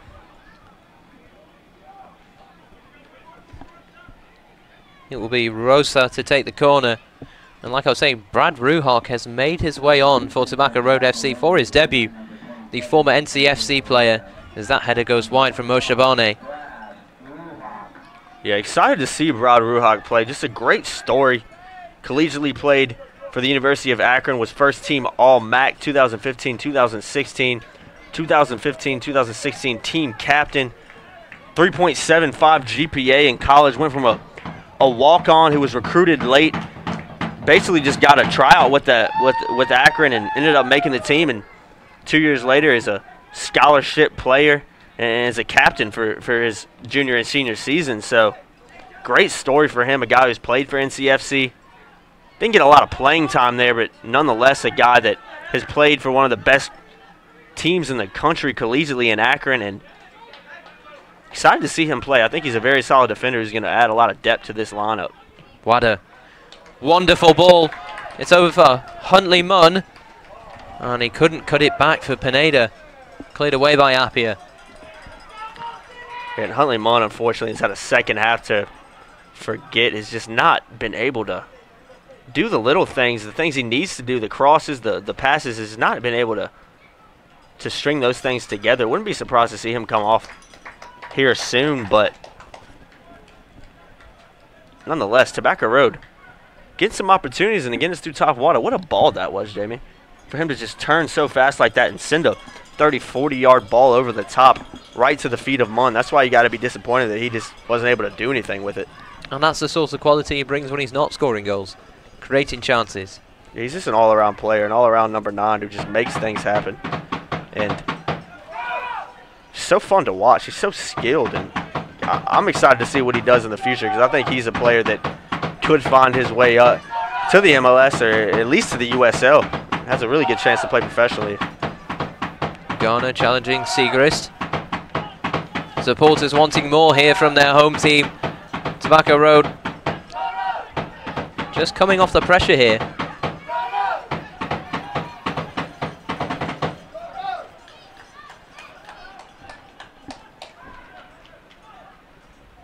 And Fiddler was caught there by Huntley Munn. Moshe Barney. Gonzalez looking to turn. It'll fall, and it's cleared away by Batse. Wada was caught. And the referee doesn't give a card for the challenge. That's a bad call for me too, Jamie. Play the advantage there. Top Wada just knocks it around the defender, is in. Referee's quick to bring it back and pretty much just breaks up a really promising attack. Moreno was trying to find Pineda there. El Correa. Pineda. Now it's Wada. Good turn into space. He's being pulled back by Gonzalez. Wada. It's still with him. Oh, and he had everything there but the finish. What a run by Taf Wada. And Jamie, that had PDO goal of the week, goal of the year written all over it right there. What a great bit of skill there from Taf Wada. Ball got stuck under his feet a little bit, and you can see he's disgusted with himself right now. He knows how good of an opportunity that was, but in the past 5 minutes, Jamie, we've seen how good Taf Wada is and why he's so highly rated, why he got that transfer from Bethel to University of North Carolina. The kid is good at soccer. There's no other way to put it. He almost had time there to just compose himself a bit more. He looked like he was just struggling to get the strike off. And in the end, it was too high. Yeah, unfortunately for him, he does all the right things, and I think he just... Poor touch let him down, got under his feet, which is understandable with the speed and pace he was moving with, but unlucky. Something's got to come off for him tonight, and I'd be shocked if he doesn't get another great opportunity to make something happen. Garner. Good ball over for Munn. What can Munn do up against his defender? It's a poor ball, too close to the goalkeeper, and we've seen too many of those tonight. Yeah, for me, just too predictable from Munn. All night he's cut on that favored left foot. As a defender, you know where he's going. He's more than likely 9 times out of 10 going to try to cut quickly and have a cross with his favorite foot, and it's just making it easy to defend. Just not had the greatest of nights from Munn, but still a little bit of time, and no subs warming up right now, so I think this squad right here might have to finish out the game. It's a good ball for Garner. It's still there, and it's finished off brilliantly by Pineda. And it's an equalising goal for Tobacco Road. 1-1 in Durham. Mauricio Pineda does it again. Been quiet for most of this game, but he comes up big. Calls off Eli Gardner, who was getting ready to have a strike. You can hear him screaming, tell him to leave it, and he buries it in that left corner. Can't say that Tobacco Road doesn't deserve this. 1-1 here in Durham. 14 minutes to go, and Jamie, we got a really exciting finish to this game, and deservedly so. Tobacco Road have been very good tonight, just unlucky to not have more goals to show for it. But just talk about the finish there from Pineda. Absolutely clinical, and he found his way into the box unmarked. You see his class there. He knows what to do. He knows how to play the game. He does everything well, whether it's passing, whether it's defending, whether it's attacking, whether it's shooting. He does everything well. And right there, what a smart play that was. Gardner's getting ready to have a shot. Gardner's the reason that they even had the opportunity in the first place, so you can't blame him for wanting to shoot the ball. But Pineda comes in. He calls him off. He says, I got this. I'm going towards goal. Let me have a shot. Let me bury it in the left corner, and he does it 1-1 here in Durham. What an exciting play. And Pineda, like we said, been quiet tonight, but when it matters most, he steps up. And it seems as though already that goal has brought this game back to life. Tobacco Road with a new sense of life here. With 13 minutes remaining, this one is far from over. Oh, that goal is huge, Jamie. Like we've said all night, Tobacco Road doesn't deserve to be behind 1-0 right now. Charlotte Eagles, yeah, they've had some good chances, but no more than Tobacco Road has. Tobacco Road's definitely had more opportunities going forward, and we see a substitution on the field. Yeah, Ben Fisher has come on for Tobacco Road. It looks like Moreno may have come off for Los Toros. Interesting here, if you see number 20, Eli Gardner, was playing on that left side as a striker. He's hanging out in acres of space over here on that right side, kind of as a winger. So it's a good ball from D'Agostino. He was looking for Javier Alcaria. And Jamie, I think right now we're just seeing the versatility of Eli Gardner. It almost looks like that Ben Fisher change has pushed Gardner back into like a wingback role, kind of where Oscar Moreno was playing, as we see him on the bottom of our screen, number 20 here. Interesting change there from Cedric Burke, but it really shows the versatility that he has. Garner does well, and he's brought down there clumsily by the defender. That could easily have been a penalty. Batse. Tobacco Road pressing. They want more here tonight. Yeah, I love the substitutions tonight from Cedric Burke. All three of them have been very good, and all three of them, I think, have changed the dynamic of this game. Batse did well. Pineda nearly puts himself in again. Brennan, his flick, can't get past Kellen Foster. Alcaria flicked on by Pineda. It's a good one. Munn back towards Pineda, and that ball was just too loose. And it's confusion at the back. Oliveira and Pannenberg feeling the pressure here for the Eagles. Tobacco really pushing the initiative. Wada. Has he got something special for Tobacco Road? And it was nearly a decent ball in there for Pineda, but not quite the right option. Yeah, Charlotte Eagles out of nowhere find themselves on the back foot. Tobacco Road certainly on the front foot now. That goal has just brought so much life into this team. Not sure why they didn't start out the game and play with this much intensity throughout the game, but I think one big change is that Mauricio Pineda is playing in kind of like a Paul Pogba role, that free attacking flow. Headed on well by Garner. Fisher. Is it a good ball? It is! Wadder is there! Oh, and he didn't quite make the connection he wanted. And he could have won the game for Tobacco Road. Tough Wadder. There'll be no one more disappointed in this stadium than Tough Wadder right now. He expects big things from himself. He expects better from himself. And not sure if it was just his weaker right foot that threw him off there, but just did not get contact on that ball as we see him with his head up and really just disappointed with himself because, Jamie, I think we'd all agree it should probably be 2-1 right now and wouldn't really be able to sit here and say Tobacco Road didn't deserve it. They've been the better team for the last 10 minutes without question, but promising signs. I think 10 minutes left. Be surprised and shocked if they don't get another couple of decent opportunities. And the Charlotte Eagles have been forced into a change here. Brennan has come off and Jacob Krul has come on. Probably a response from Charlotte thanks to this late pressure from Tobacco Road. Coach Luke Helmuth for Charlotte making these changes to try and preserve a point. A point on the road is always a good result, but having led for so long, they're going to feel hard done by leaving Durham with anything less than 3. Yeah, they have held a lead for a majority of the game. Haven't been necessarily been the better team for all of it. In spurts they have. But from a neutral perspective, I think a 1-1 draw would be a fair result for both teams just based on the run of play. But that being said, I'd be a little bit surprised if this game ended 1-1. I think, at least right now, Tobacco Road has a better chance to grab that winning goal, but I wouldn't be surprised with how clinical the Charlotte Eagles can be for them to grab one out of nowhere, because that's really how their first goal came, and they've had some decent opportunities in the second half as well. Batse elect to clear the ball, and Pineda has won it back off of Ben Fisher, who initially won the challenge, and it's back to Ben Fisher. Can he create something for Tobacco Road?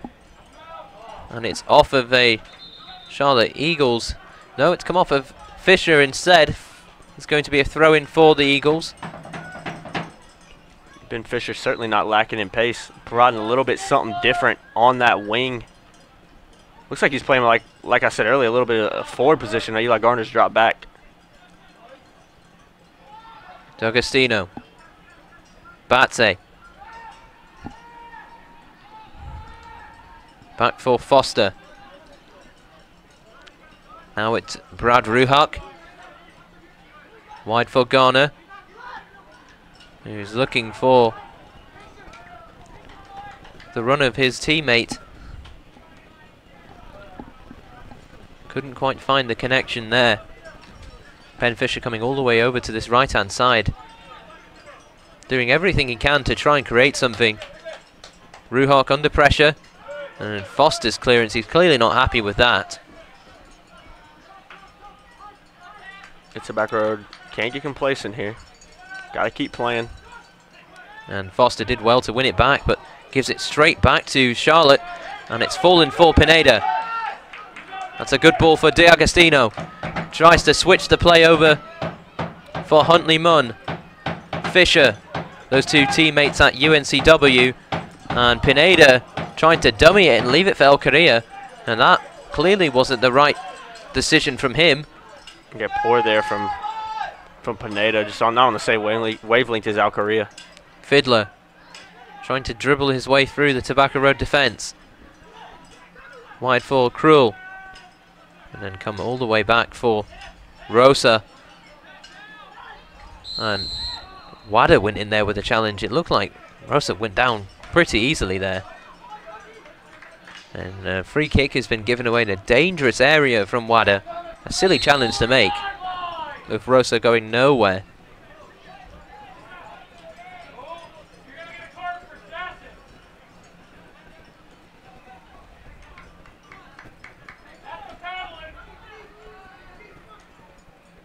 The referee having a word with Brad Ruhock, maybe just for words he had with the referee there.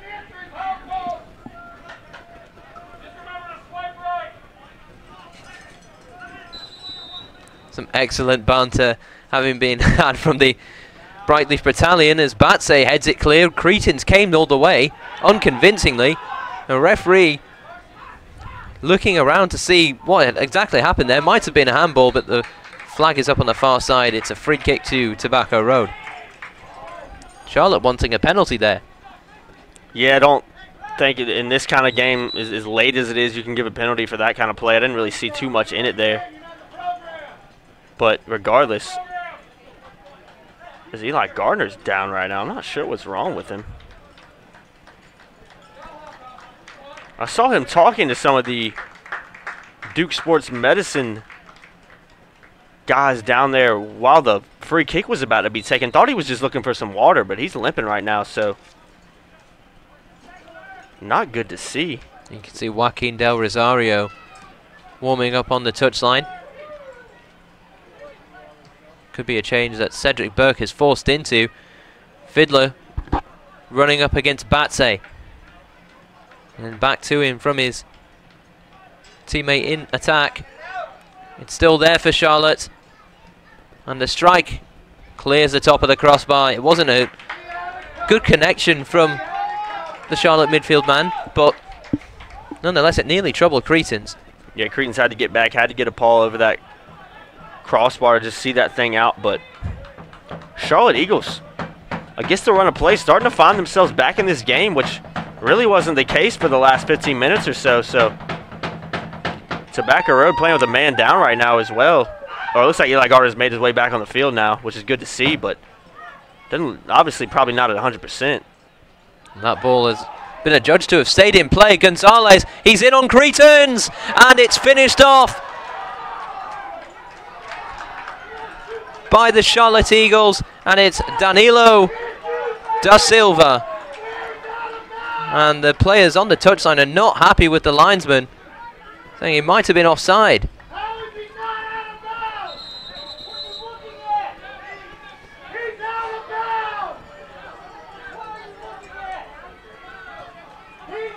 The referee having a word with the linesman here on this far side. Cedric Burke not happy with the decision either.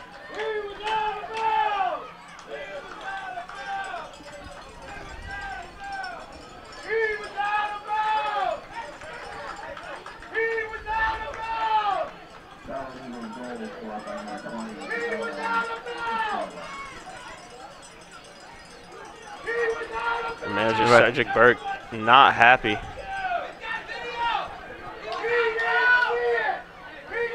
They're still not happy with the decision. Apparently the fourth official and Cedric Burke had words, and it might seem like Cedric Burke and the fourth official were in agreement there, but the referee has overturned that decision.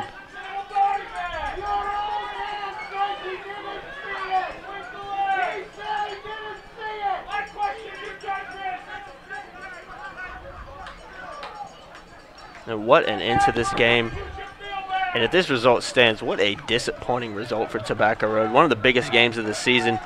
Two teams that you expect to be battling it out at the top of the South Atlantic Division. If they go away with no points here after leading, or after being tied with 3 minutes left, it's just extremely disappointing. But you got to put some blame on the Tobacco Road defense. The whistle was never blown. You have to keep playing. You can't fall asleep. You can't assume. And that's what happened, and an easy tap-in goal for Charlotte Eagles in the long run. So, but yeah, that's an unfortunate situation there, and deflating as a player and deflating as a fan.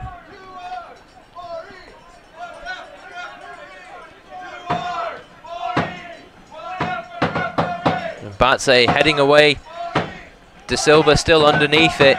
There's going to be some added time here. De Silva trying to kick the ball away.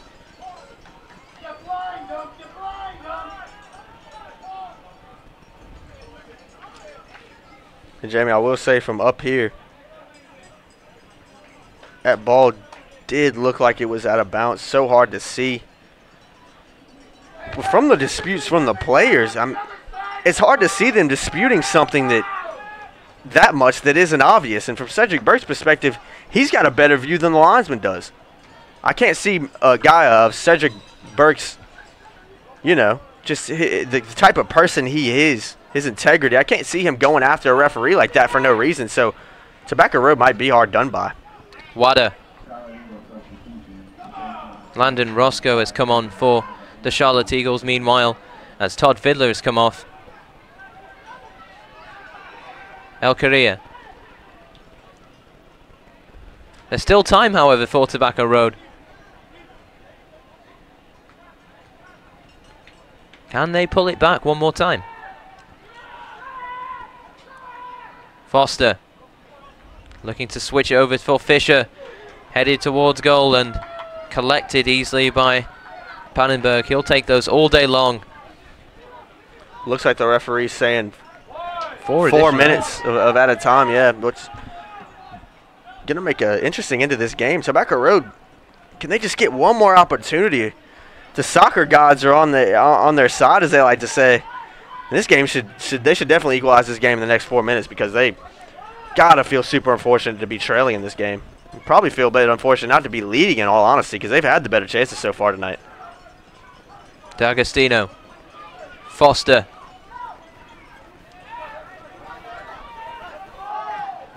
Ruhak. Fisher. Wada. Inside for El Correa, and he just couldn't get a touch on the ball there. This will be another substitution for Charlotte as they try to slow down momentum. Be Santiago Agudelo coming on for, looks like he's being substituted for a substitute. And Jamie, I just saw the replay of that controversial run down the side by Gonzalez that a lot of Tobacco Road players deemed to be out of bounds. And Gonzalez is certainly out of bounds when he saves the ball with his head, but it's hard to see from our television angles if that ball was actually out of bounds and across the line the whole way. But I certainly understand why there was so many disputes from the Tobacco Road perspective. That's a tough one to call. And like I said, from a team like Tobacco Road, from a manager like Cedric Burke, I don't see him going at a referee like he did without a legitimate reason to do so. So I think it would be kind of surprised if that ball wasn't completely out of bounds. But nonetheless, referees make mistakes, and if that was a mistake, it was a big one. Good ball by Pineda. Ruhak is up. Cleared away by Charlotte, but only for a throw-in.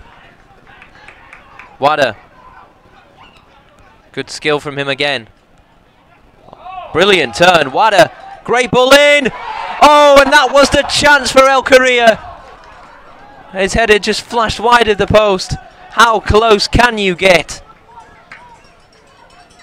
Boy, and was that a chance from El Correa. From up here, it looked like that ball was in the top bins there from the head, but just isn't to be tonight. Just sums up Tobacco Road, just so close but so far away. Of a lot of opportunities tonight, just haven't been able to put them away, but great skill from Toph Wada. He has had a game. Unfortunately, has missed some opportunities and doesn't have a goal to show for it, but just see the skill he has. That's a foul on D'Agostino.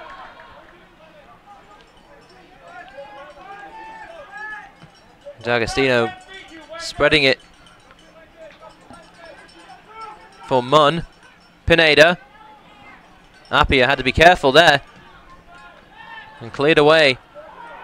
Still a chance for Tobacco Road to try and find a late equalizer. Be nothing short of a miracle here. I'm not sure how much time is left. Probably 2 minutes or so, if that.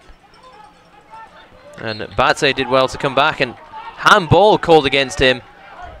Another tough decision the referee has made. Yeah, that's another questionable decision by the referee. Didn't look like Batse necessarily had his arms out or anything, but nonetheless, referee thought it was a handball.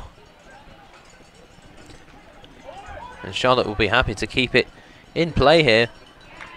They go down into the corner flag through Jacob Krul. And Cretans will pick this one up and try and launch one last attack here. Not quite sure how much time is left. Batse That's a poor ball from him. Super uncharacteristic of the man who's done so well in defence for Tobacco Road. He does well to hold off the Charlotte players there.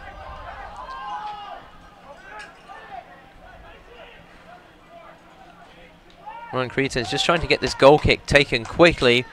Brad Ruhock will send it long, looking for Pineda. It's flicked on by Pineda. El Correa. He's got Fisher waiting for him. He crosses it in towards Wada. Where will it drop? And that is full time. The Charlotte Eagles, nothing short of controversially, have won late on here in Durham, North Carolina. It's a devastating loss for Tobacco Road FC, who started the season so well, and in this third match day have fallen to last year's USL PDL champions. Yeah, an undeserved loss for Tobacco Road tonight. Just deflating from a Tobacco Road perspective, but frustrating at the same time. Weren't able to put their opportunities away. Charlotte Eagles, didn't have a lot, but they buried both of them. So, yeah, it's super disappointing. A result that Tobacco Road didn't deserve, and a little bit lost for words right now, Jamie. It's been an emotional roller coaster in this second half, and Charlotte Eagles are certainly going home feeling a lot better than Tobacco Road will be. But in the end, a controversial refereeing decision, one I would love to talk to some players about and see what they think about it. But yeah, disappointing result tonight. A loss Tobacco Road did not deserve, but you see it time and time again in soccer. Sometimes you just don't get the result you think you deserve. Coming up after this short break, Jacob and I will break down full match analysis for you here in Durham one last time tonight. We'll see you in a few.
Tobacco Road FC have fallen here to the Charlotte Eagles 2-1 in a second half that was nothing short of heartbreaking. Yeah, Jamie, that's a tough way to lose a game. A second half that I think we both agree that Tobacco Road played better.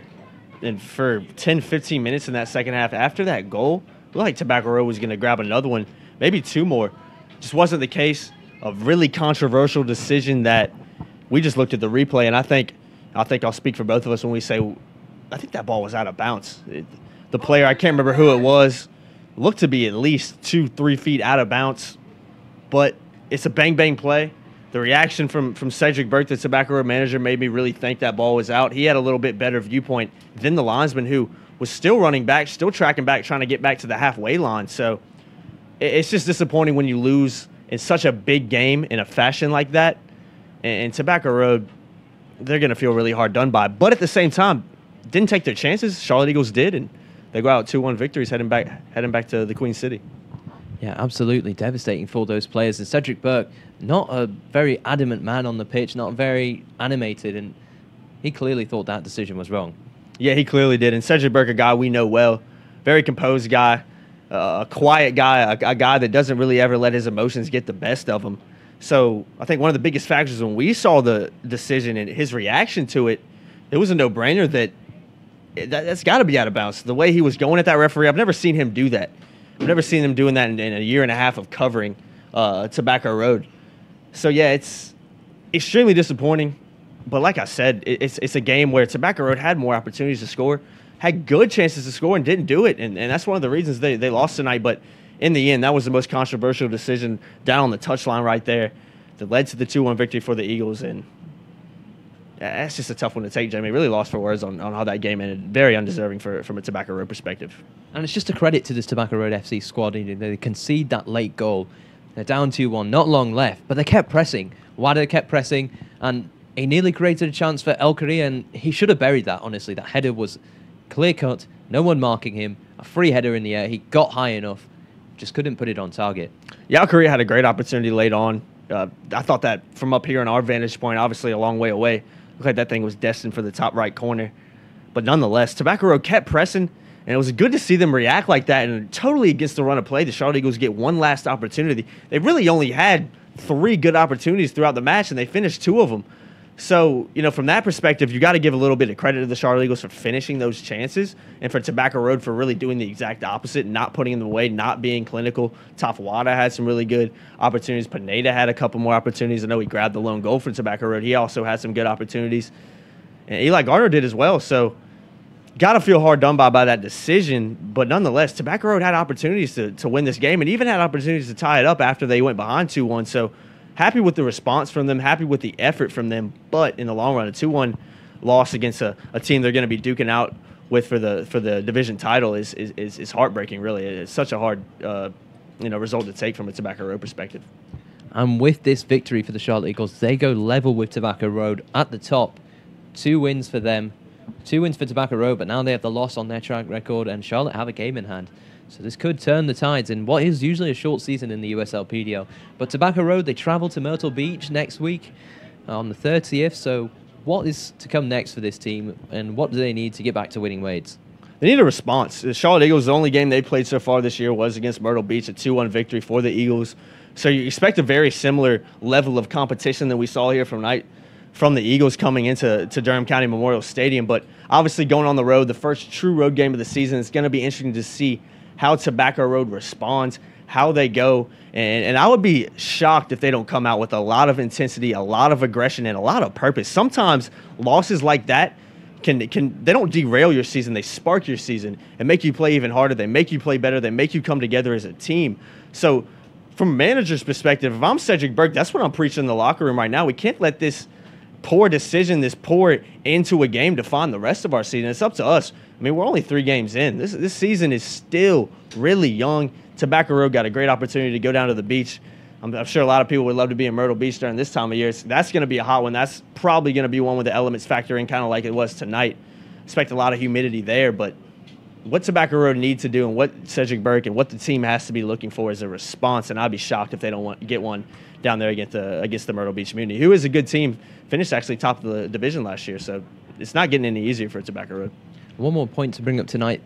Tobacco Road will face the Charlotte Eagles twice again this season, both on the road at the Matthews Sportsplex, a wonderful venue, a road game, an in-state rivalry game. What's it going to mean to Tobacco Road to get the points in those results and get vengeance for tonight? Well, it just makes that matchup even more important. I mean, we knew both of these games were going to be important for the things that Tobacco Road are trying to achieve this season and for the things that the Charlotte Eagles set out to achieve every season, obviously being the defending national champions in the PDL. So that game is going to be even more important. And that's going to be a really fun one to watch because Tobacco Road, they've got a point to prove. They got a point to prove and say, hey, we're a better team or we're just as good as you guys. And honestly, you didn't deserve to get the victory last time we played. But like I said, you got to give credit to the Eagles. If they come out and be as clinical as they were tonight, then it's going to be another tough result. And if Tobacco Road come out against them in a few weeks' time and are not clinical again, then we're probably going to see a similar result. But, yeah, it's a tough one to take. Looking forward to that matchup and looking forward to next week because I'm really anxious to see how this Tobacco Road team responds. A really solid group of players, a group of players that's not going to break up, not going to go against each other, are going to stay together after a tough loss like this. So really looking forward to it. And, you know, it's a long season ahead. A lot of things still to play for. The season is certainly not over by any means. And Tobacco Road is still looking good going into the rest of the season. Well, that's all we have for you here from Durham as Tobacco Road have fallen to the Charlotte Eagles 2-1. Up next at home, they will face Lionsbridge FC. Jacob and I will be here alongside each other once again to bring you all the action. For everyone here at Durham County Memorial Stadium, Brandon Boucher, Logan Sims, and the wonderful crew from PAC TV, we thank you all for tuning in tonight, and we will see you then.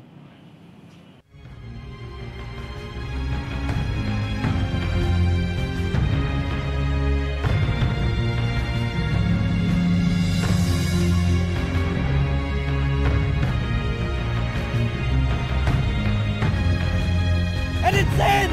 What a header! Still Zach right. Oh, and he's finished it off! Gunner!